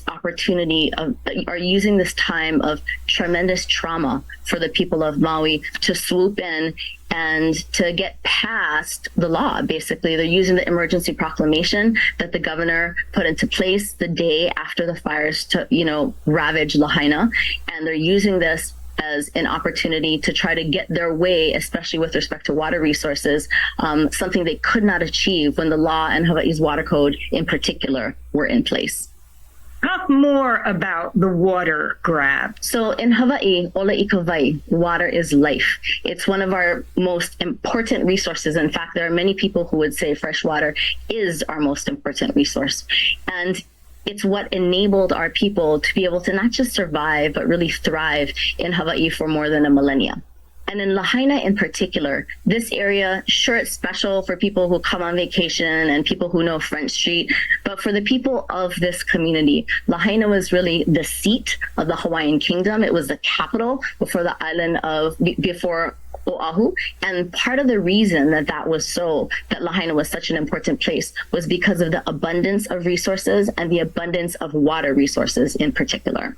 Before the arrival of Europeans in Hawaii, Lahaina was actually known as the Venice of the Pacific, which for folks who have been there recently might seem extraordinary. Right now, Lahaina has been desiccated and is almost like a dry desert area. But when it was managed by Kanaka Maoli, by Native Hawaiians, it was abundant with water and other resources. So what happened was that with the arrival of plantation interests, those and especially after the capital was moved to Oahu, those resources were grabbed up by landed plantation interests. So first sugar plantations and pineapple plantations, and later those resources were diverted to support other kinds of development, including luxury residential development, and even to support hotels in some instances. And so what happened is that the vai, as we call it, the wealth of Lahaina, was actually taken by these corporations. And so what we also know, at least the people from Hawaii, is that part of the reason for this extraordinary tragedy in Maui Komohana or in West Maui is also because there has been more than a century of plantation water mismanagement in this area. It's because of extractive water policies where water hasn't remained on the land, invasive grasses have come out. That's what created the tinderbox and this unfortunate situation of the tragic fire that took place earlier this month. You've raised the issue of the governor wasting no time in issuing emergency proclamations as the wildfires continue to burn, which suspended a series of laws, including Hawaii State Water Code. Can you talk about why this is significant? I think part of what's so disappointing in the way the governor, in partnership with large landed interests in Maui Komohana, have tried to accomplish this naked power grab, because really it's more than just a water grab, it's also a power grab, is that they're specifically usurping both the law, and more than that, they're usurping long-standing and broad-based community interest and support for more proactive water management and water management that's going to ensure that the resources benefit the people. So to provide some context, for several years now, Hawaii State Water Commission has proactively attempted to create what we call water management designation, which is really just a fancy term. It's an additional layer, kind of like zoning, that goes over an area where we know water resources are threatened. And once that happens, there's an additional layer of permitting that's invoked that allows the Water Commission to revisit allocations and how water is actually used and distributed. This is really important because in Hawaii, we have a public trust doctrine, which means that our water resources are managed for present and future generations and cannot be owned by any individual. But the problem is that despite what we call the black letter law, in many ways in Hawaii, and for the last century at least, might has made right. And in small towns like Lahaina, companies with a lot of influence have been able to maintain control of the water resources, even when there are interests like Native Hawaiian families, like the streams themselves, that have a higher call to right or higher water rights, at least according to the black letter law.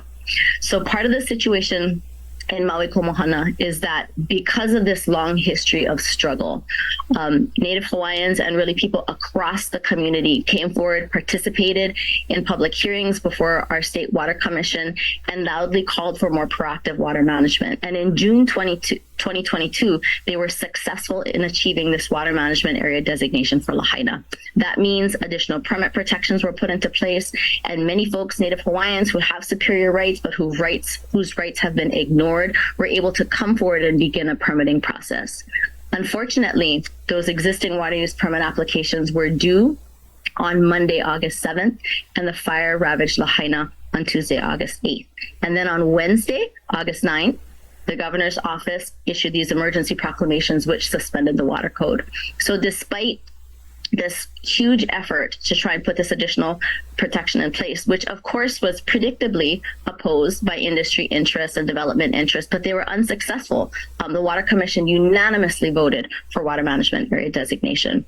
And yet then what they were unable to accomplish legally, they were able to accomplish with the support of the governor and the emergency proclamation. And so it's unfortunate that what we see, and that's why what's happening right now it epitomizes plantation disaster capitalism, because here we have a handful of incredibly privileged, large landed interests using this terrible tragedy to displace and to push through laws that they were unable to secure when Hawaii State Water Code was in place. Because this is nuts. Like when you see this, you're just going to be like breaking. It's going to break science. If you're a scientist and you understand anything about temperatures and melting points, what we're about to show you is going to change, in my opinion, the whole direction of this entire investigation from what I'm being led to believe, and it just makes logical sense, right? Yeah, it's almost like there's an incinerator nearby and they just dropped the car off. Right, so I'm going to turn the camera on what we're walking up on right now.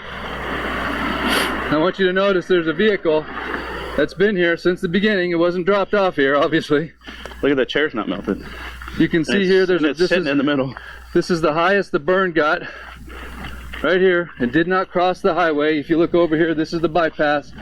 You can see none of that grass is burned over there, so start to draw some logical conclusions.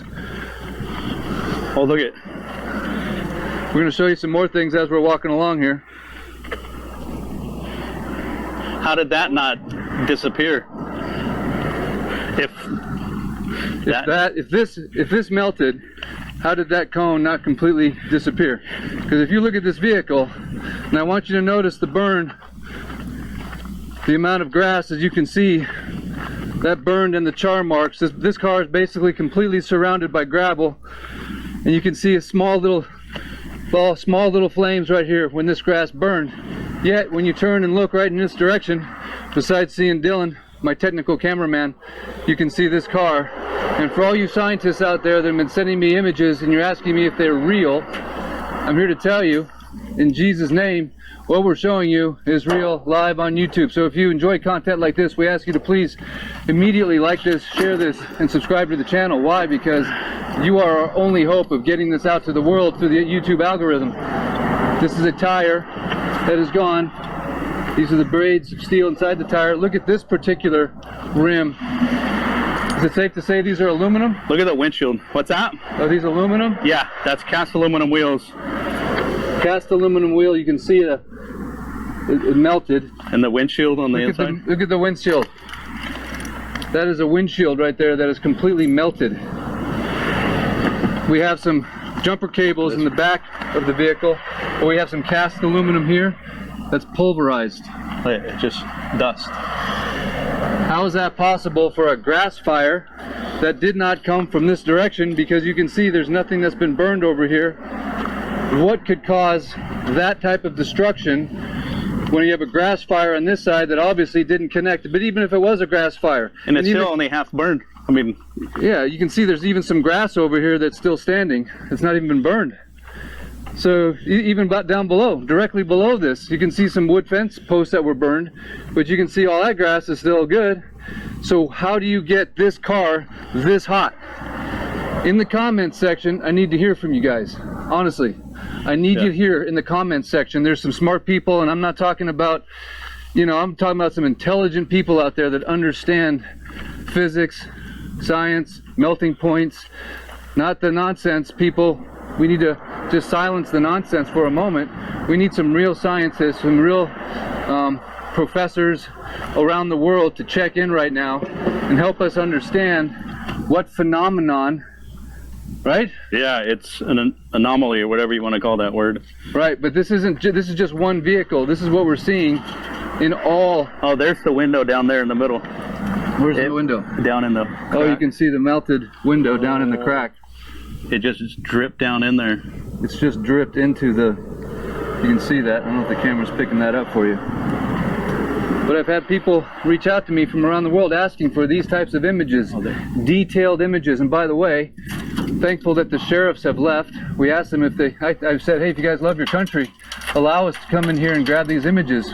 And they've left, and I'm so thankful. And I told the sheriff, said, hey, I'm thankful for you guys because you're sworn to protect the Constitution. You've got more power than anybody in the...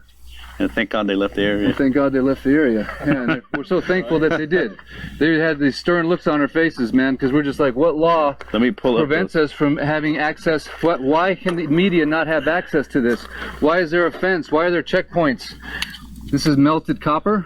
Yeah, these are the jumper cables. So what people are familiar with seeing, this is how hot it got. This literally destroyed metal, and I mean the spring had no integrity at all. It was just no resistance. You can see this. What do you think this is? Is this the tranny? Wow. What is that? The aluminum? Yeah. I don't know. Maybe it had an aluminum gas tank. But look at all this. Came all the way out here. Yeah, that's not just heating and melting. That's liquefying, which is liquefying. That's a whole other level. Probably like 1,500 to 2,000 degrees. Look, so that looks like a cell phone. Oh my gosh! Oh, yeah.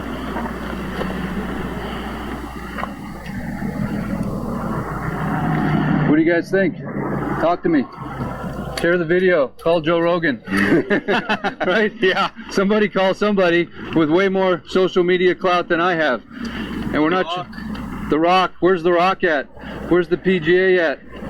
Where's the people at? Where are the people that love this country? They're going to help us solve this mystery and are going to allow us to have access to what they're doing over there. There's still a TFR, temporary flight restriction, still in place to this day. We cannot fly a drone over that. We've been in touch with the FAA since the first day. We have provided a statement of work on company letterhead saying that we want to get a drone in the sky. Why? Because we want to start watching these hillsides at night for fire. Yes, we might see what they're doing in that town, but we also want to monitor this because we had a fire start up yesterday in Ka'anapali. Whatever it is that caused this, which we don't know, is still trying to cause havoc on this island as we speak. So this threat's not over, the story's not finished. And it's because God Almighty has allowed us to have this type of access to this piece of evidence right now on the side of this highway that's public. And the sheriffs were nice enough to leave us alone. They said we couldn't park here, but why is it that the media is not given access? Is there third-party independent oversight to what's going on? Why is the deputy sheriff, the chief of police still the coroner? There's so many unanswered questions, but I hope that this brings some insight into what limited things we are able to see right now. Right here. There we go. And quite frankly, this does not make sense. Even if I didn't understand anything about temperature or fires, any logical person can look at this and go, hey, man, my Lord, look at the motor. How did this grass fire cause this car to completely melt? Look at this look at this motor. The manifold. Where's the manifold? Right here. I know, where is it? It's dust. And then look at that push pop in there. Completely intact. What?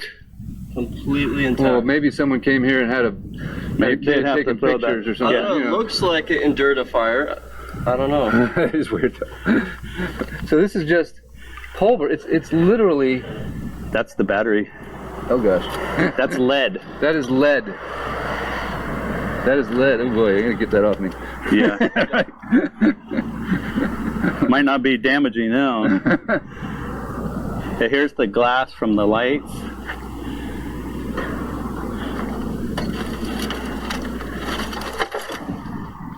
Again, I can't overstate this enough. You guys got to help out right now. We got to get this out to the world. This is unreal. Whatever you can do within your power, which is your little buttons. If your fingers aren't bleeding by the end of tonight from sharing this type of content and people that are bringing you the truth, of course you can give to our fund that we've created so you can keep this type of reporting going and help the people of Maui. It's mauilfg.org. You can go to that website if you have a need, if you have a resource, and if you want to give, go to mauilfg.org. We're out here every day in the field doing what we feel, honestly, God's calling us to do. And here comes the cops. Oh boy. Well, if they arrest us, it's going to be on... Get a ride from them. We can get a ride from them. Oh my gosh. No, it's an ambulance. I think we're okay. Okay. Yeah, this is just beyond unbelievable.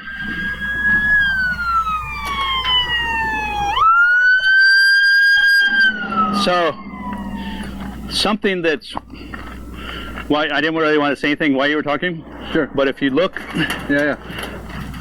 How does, and this was in front. So what's in there to get that hot to melt that? From this little grass fire right here, you mean? Right? Yeah. I mean, because you know how hard it is to burn stuff inside without oxygen, and it's like in an enclosure, closed area. Yeah. So for it to go inside there.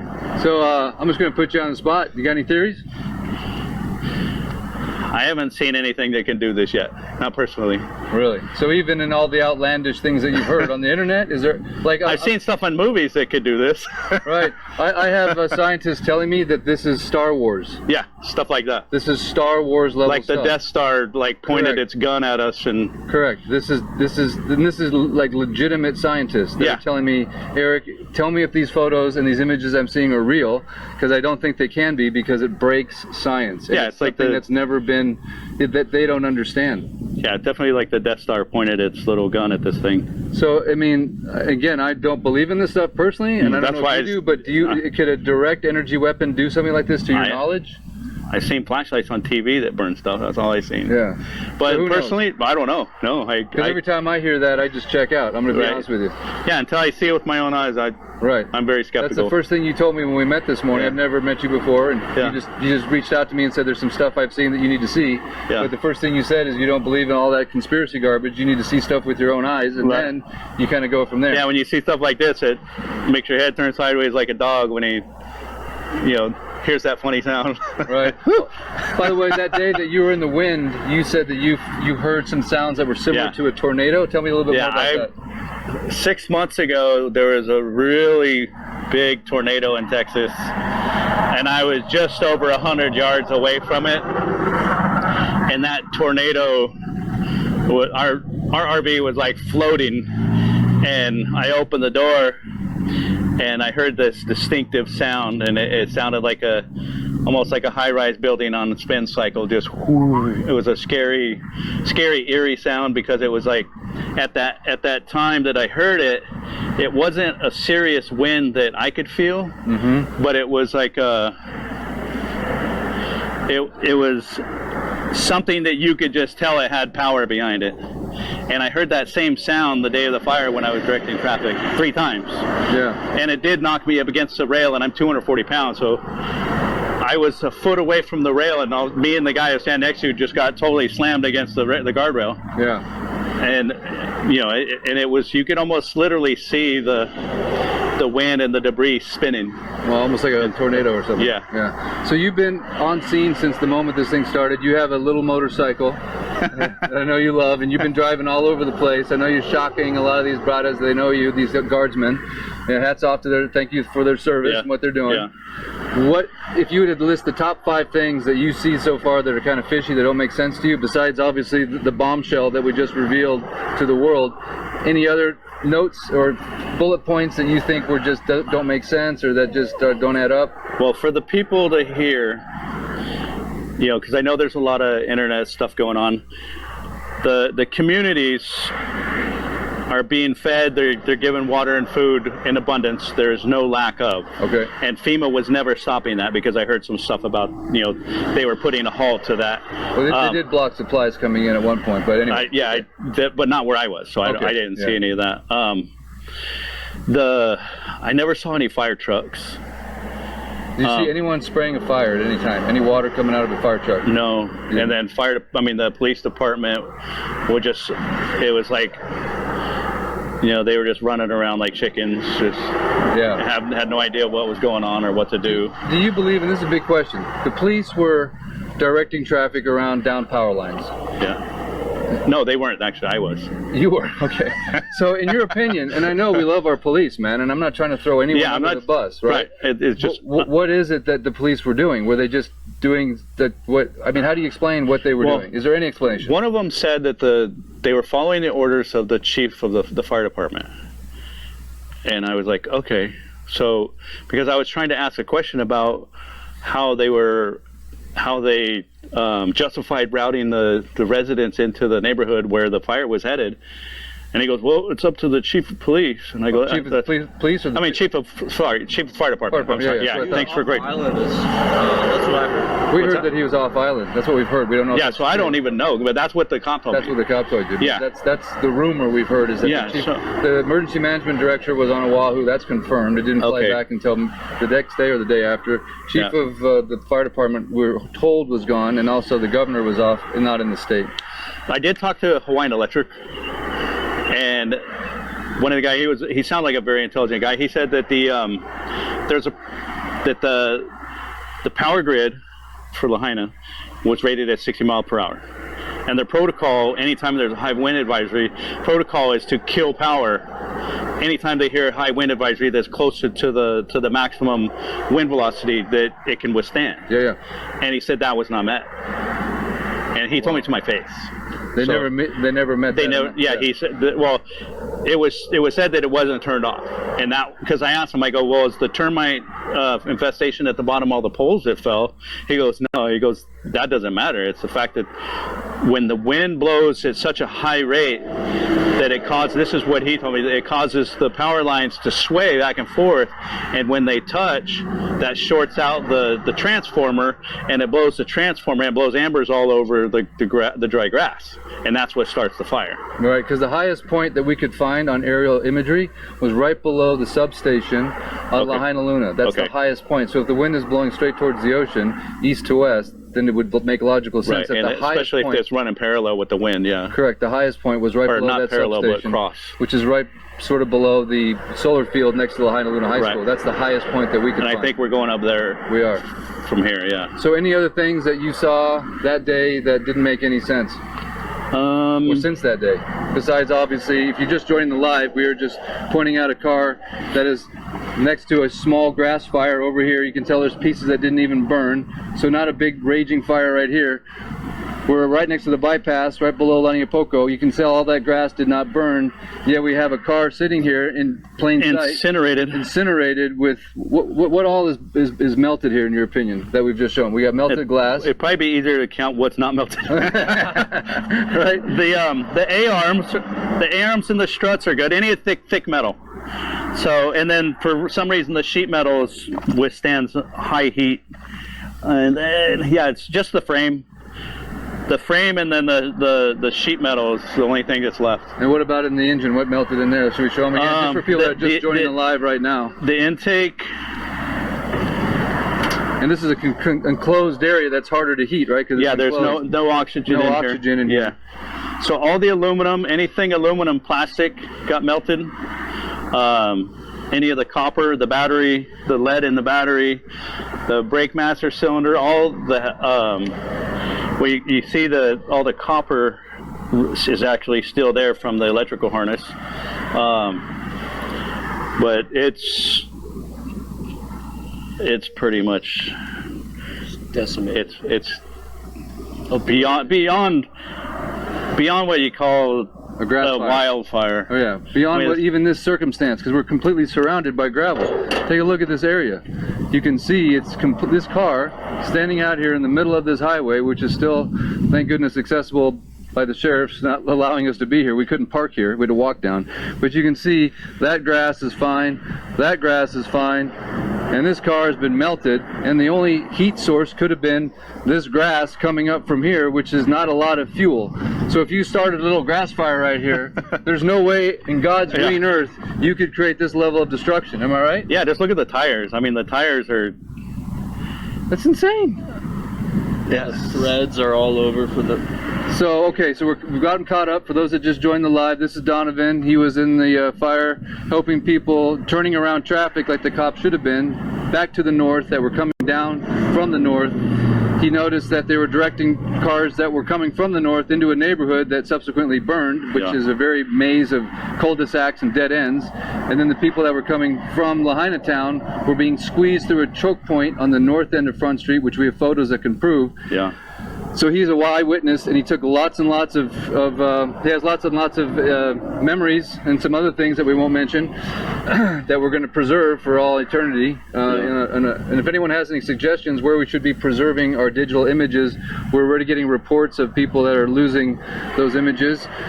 We are not allowed to go into the burn zone. There's a fence, there's guards, there's guardsmen, there's police, there's sheriffs. We're not allowed to fly over the burn zone. There's a TFR that's still in place.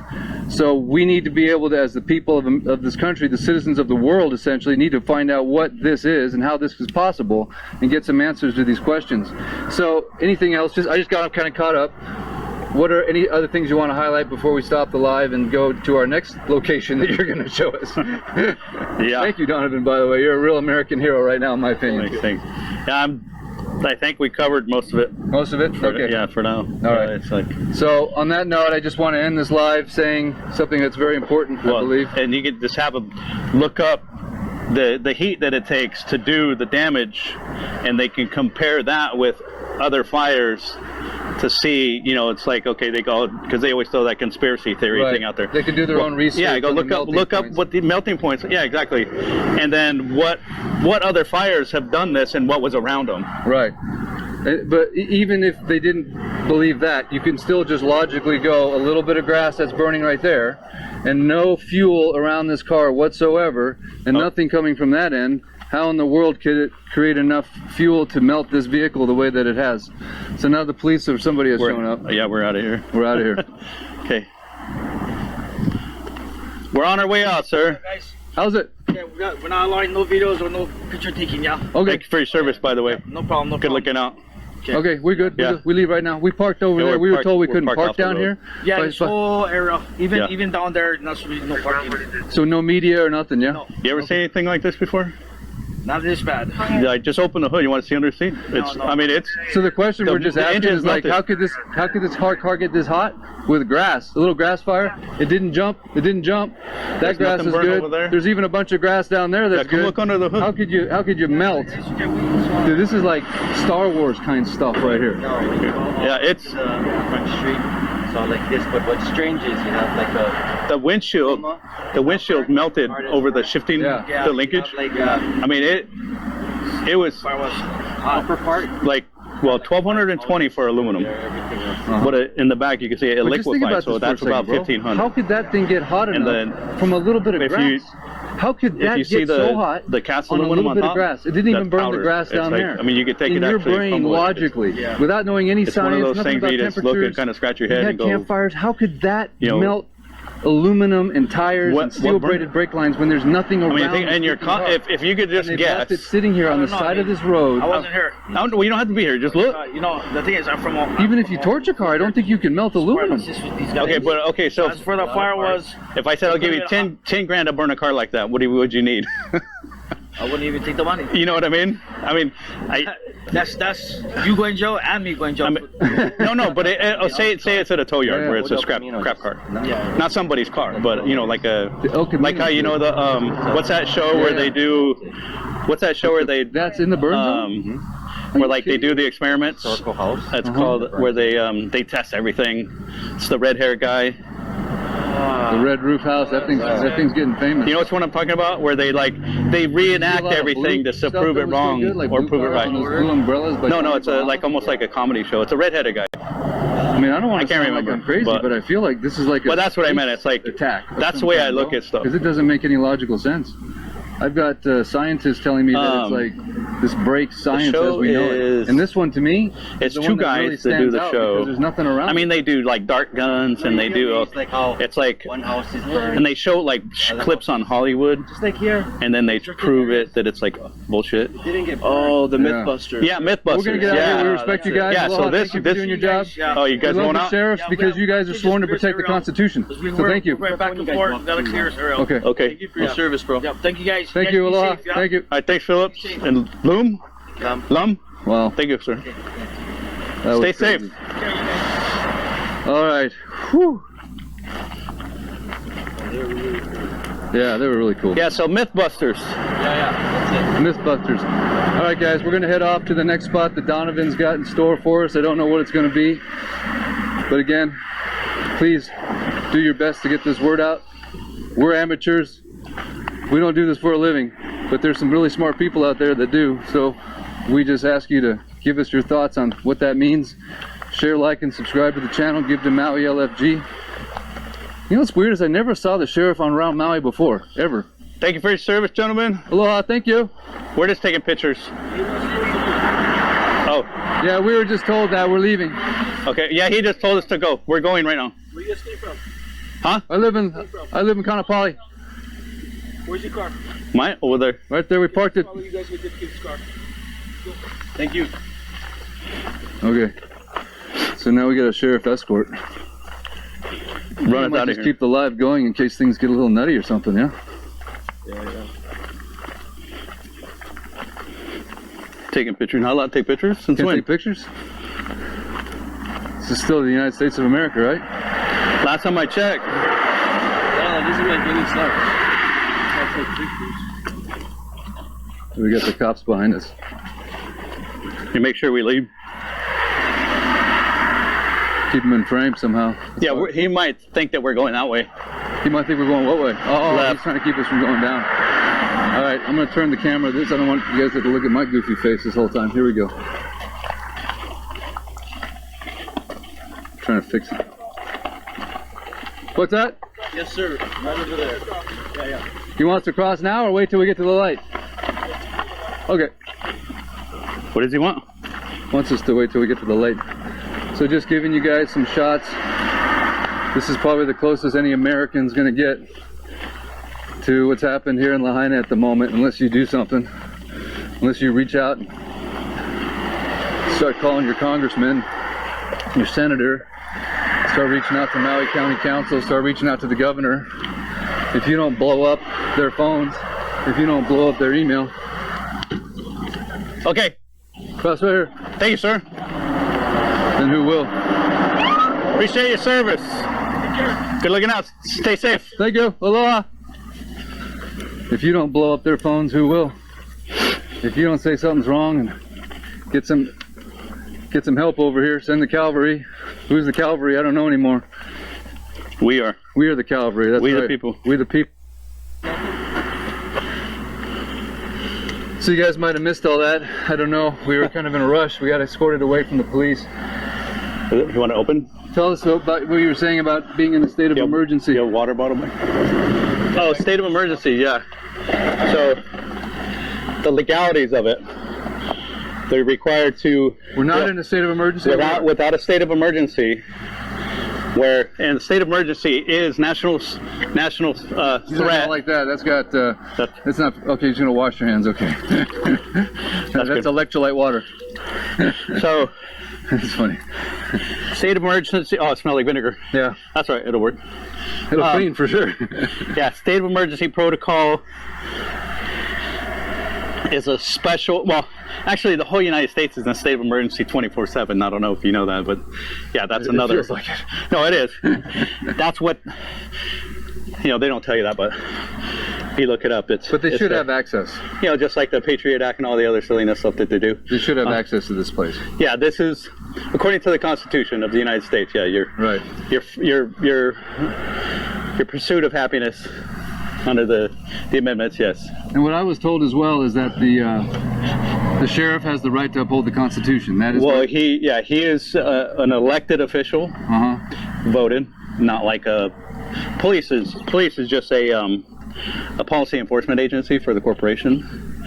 So the sheriff being the top, right? So the sheriff himself, he has more authority than the president.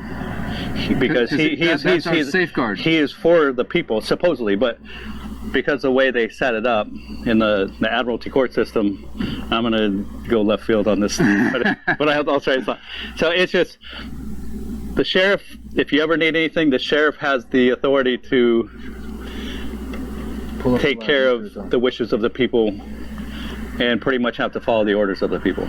Because he was elected. So if a sheriff sees an elected official breaking the Constitution, is there something he can do? Yeah, the sheriff can arrest any police officer. And then you have the provost marshals are the ones that, they're the marshals that can arrest sheriff, so-called. So and what does that stand for, provost? Provost, I'm not sure, but it's like one of the highest authorities. Okay. But you'll find that because the way our system is set up, that the attorney generals and the Bar Association have a stronghold on our legal system. Because all judges and DAs and all public and private attorneys and the attorney generals of every state and the Department of State, they're all, I don't know if you want to put this, but they're bar members, and the headquarters is in London. Of course it is. So what we're going to do next, guys, we're going to go to another location that Donovan's going to reveal some more stuff that is compelling. If you found that car being melted compelling, doesn't make sense, let us know in the comments. Share the video, subscribe to the channel. We're trying to break the internet. Science has been broken here. We're trying to break the internet to find and reach the patriots of our country, so that we the people, can realize that we're being, right now, I believe the wool is being pulled over our eyes, because we can't fly over this, we can't go into it, the press is not given access, and there's some really spectacular, unusual things that have occurred here that need explanation, that need scientists, that need study. And what I was saying earlier, I think I was muted, but I want to say it again. If you love your country, which I'm sure you do, you love Maui, this you would all agree is a jewel, right? It's a jewel. Right. This island chain is a jewel, not just not just because it's on American soil, right? But because it's Maui, it's Hawaii. Right. So in my opinion, the way I look at it is, if you allow them to do this here in your jewel, right? What's going to happen when they go to Kansas? Not that I don't love Kansas, right? Yeah, you tell one lie, how many more are they going to follow, right? Right. But if people don't stand up for Maui right now and send the resources that we need to fight this, whether it's, and give us instructions on what we do to protect this island, to protect this people, and to figure out what the hell melted that car when there is no fuel source around it. Yeah, we need answers to that now.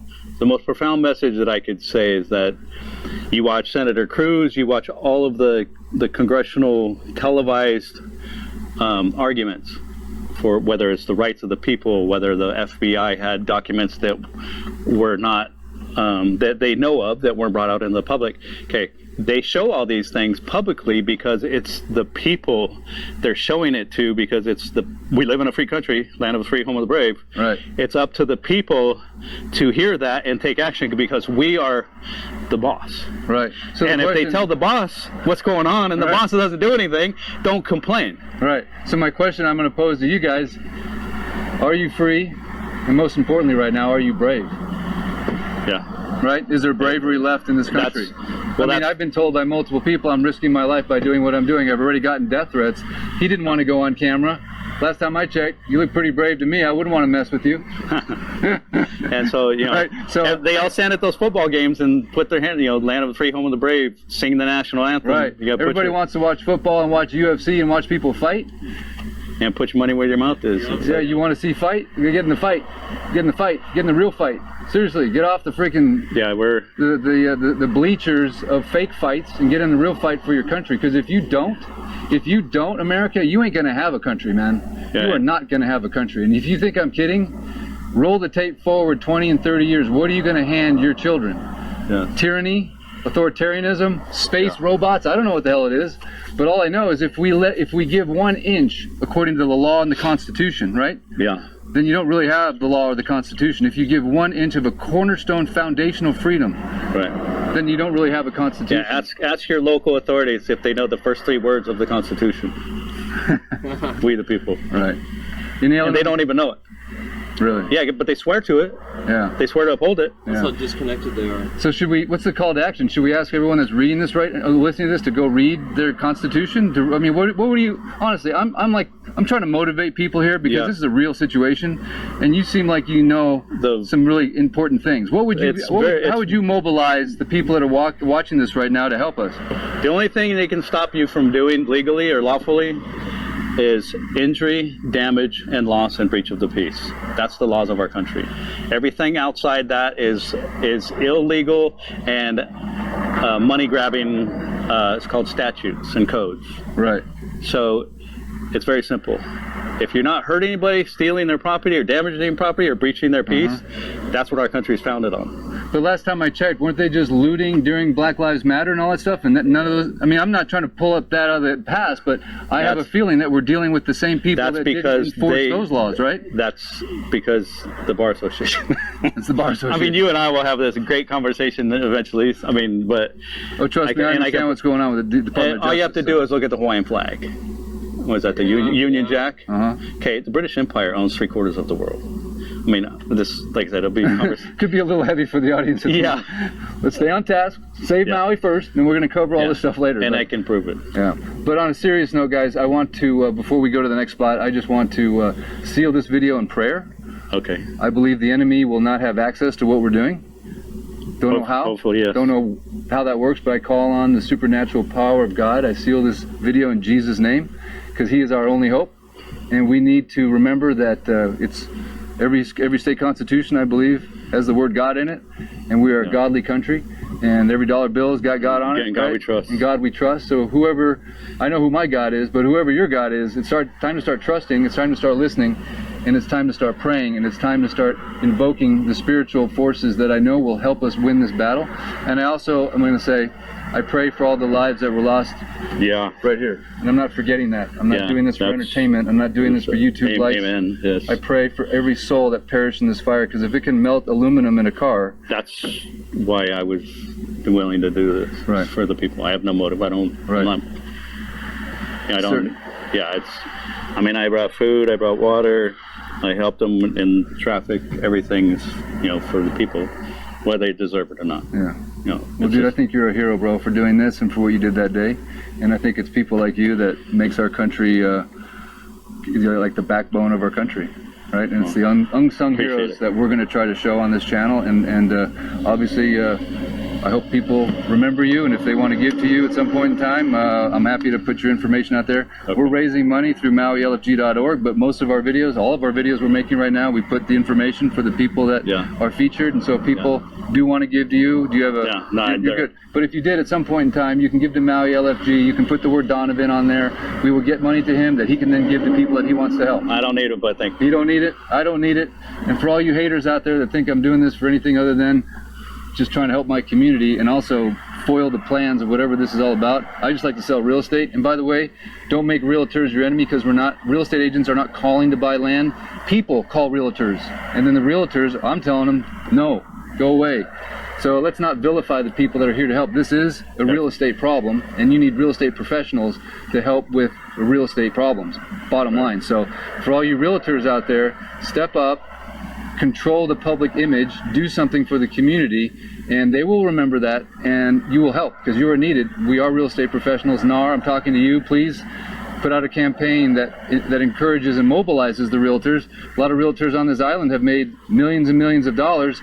I hope they're going to step forth and not going to flee the island, you know, and go live in some mansion somewhere. You're going to stick around. And that's pay it forward. Right, and that's my last message. Don't leave Maui. Don't leave Maui. The way they win is if you run. If you run and tuck tail and go back to the mainland, that's obviously your decision. But I know Archie Kalepa is really concerned that the people are going to want to leave, or worst case scenario, they have to leave because there's no economic opportunity. Right. So you have to come to Maui. Those of you that are not coming to Maui right now, I'm talking to you. No matter what they say, the rest of this island is 100% normal. I haven't been there yet.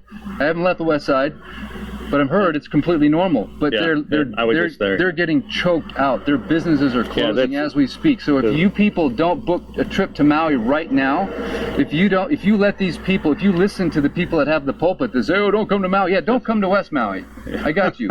Let the West rest. Yeah, but go to the rest, right? Yeah. Let the West side's the best side. We know that. Yeah, that's why they wanted it. This island is 80% economy based. Right. So come to Maui, book. So even if the locals don't want the tourists here, without the tourists, there will be no money, there will be no food. It'll cause major crisis. And I'm not trying to sell anything, but I'm just giving you information. What you do with it is up to you. Right. But if you cancel all your vacations in Wailea and Kihei and Haia, then guess what? They're gonna win. You vote with your pocketbook. You vote with where you decide to go. And if you cancel if this is too hot to handle, this might be.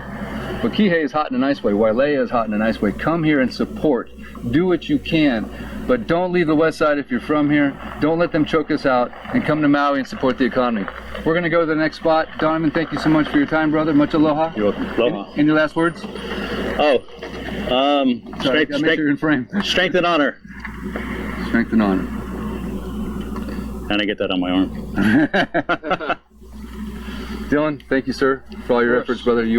There's always a technical person in the background making it all possible, and they're the unsung heroes, right? Well, not on my channel, man. You're a hero, Dylan. Thank you.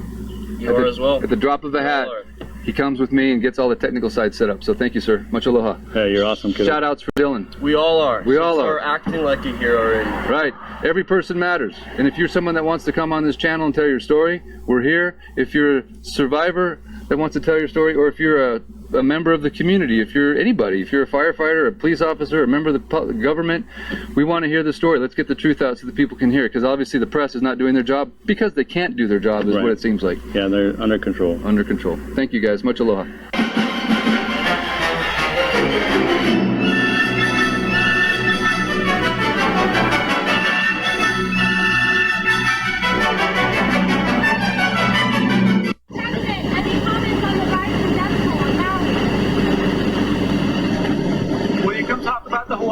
Mr. President?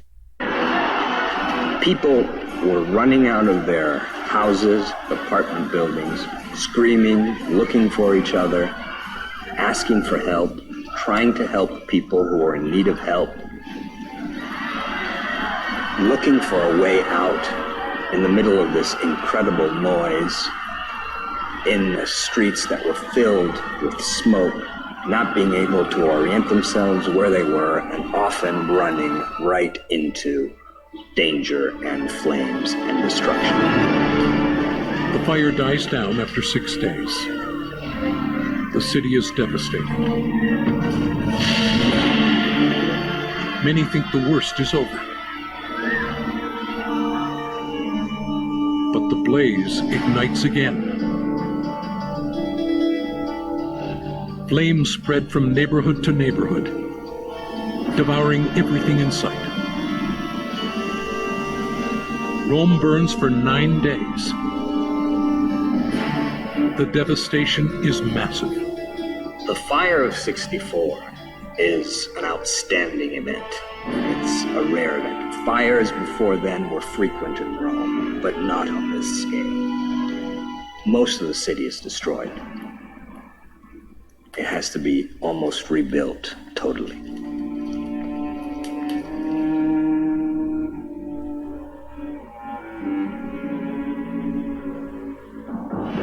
Three of Rome's 14 districts are completely destroyed.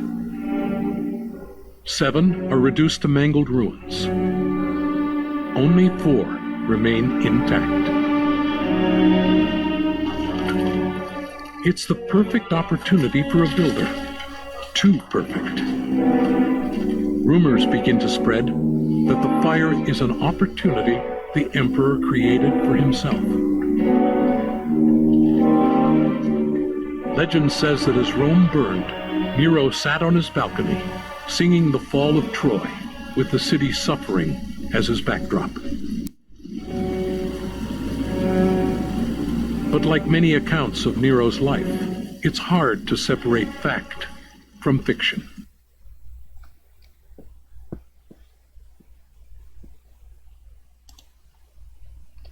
And that's the end of it. Alright then. Good night.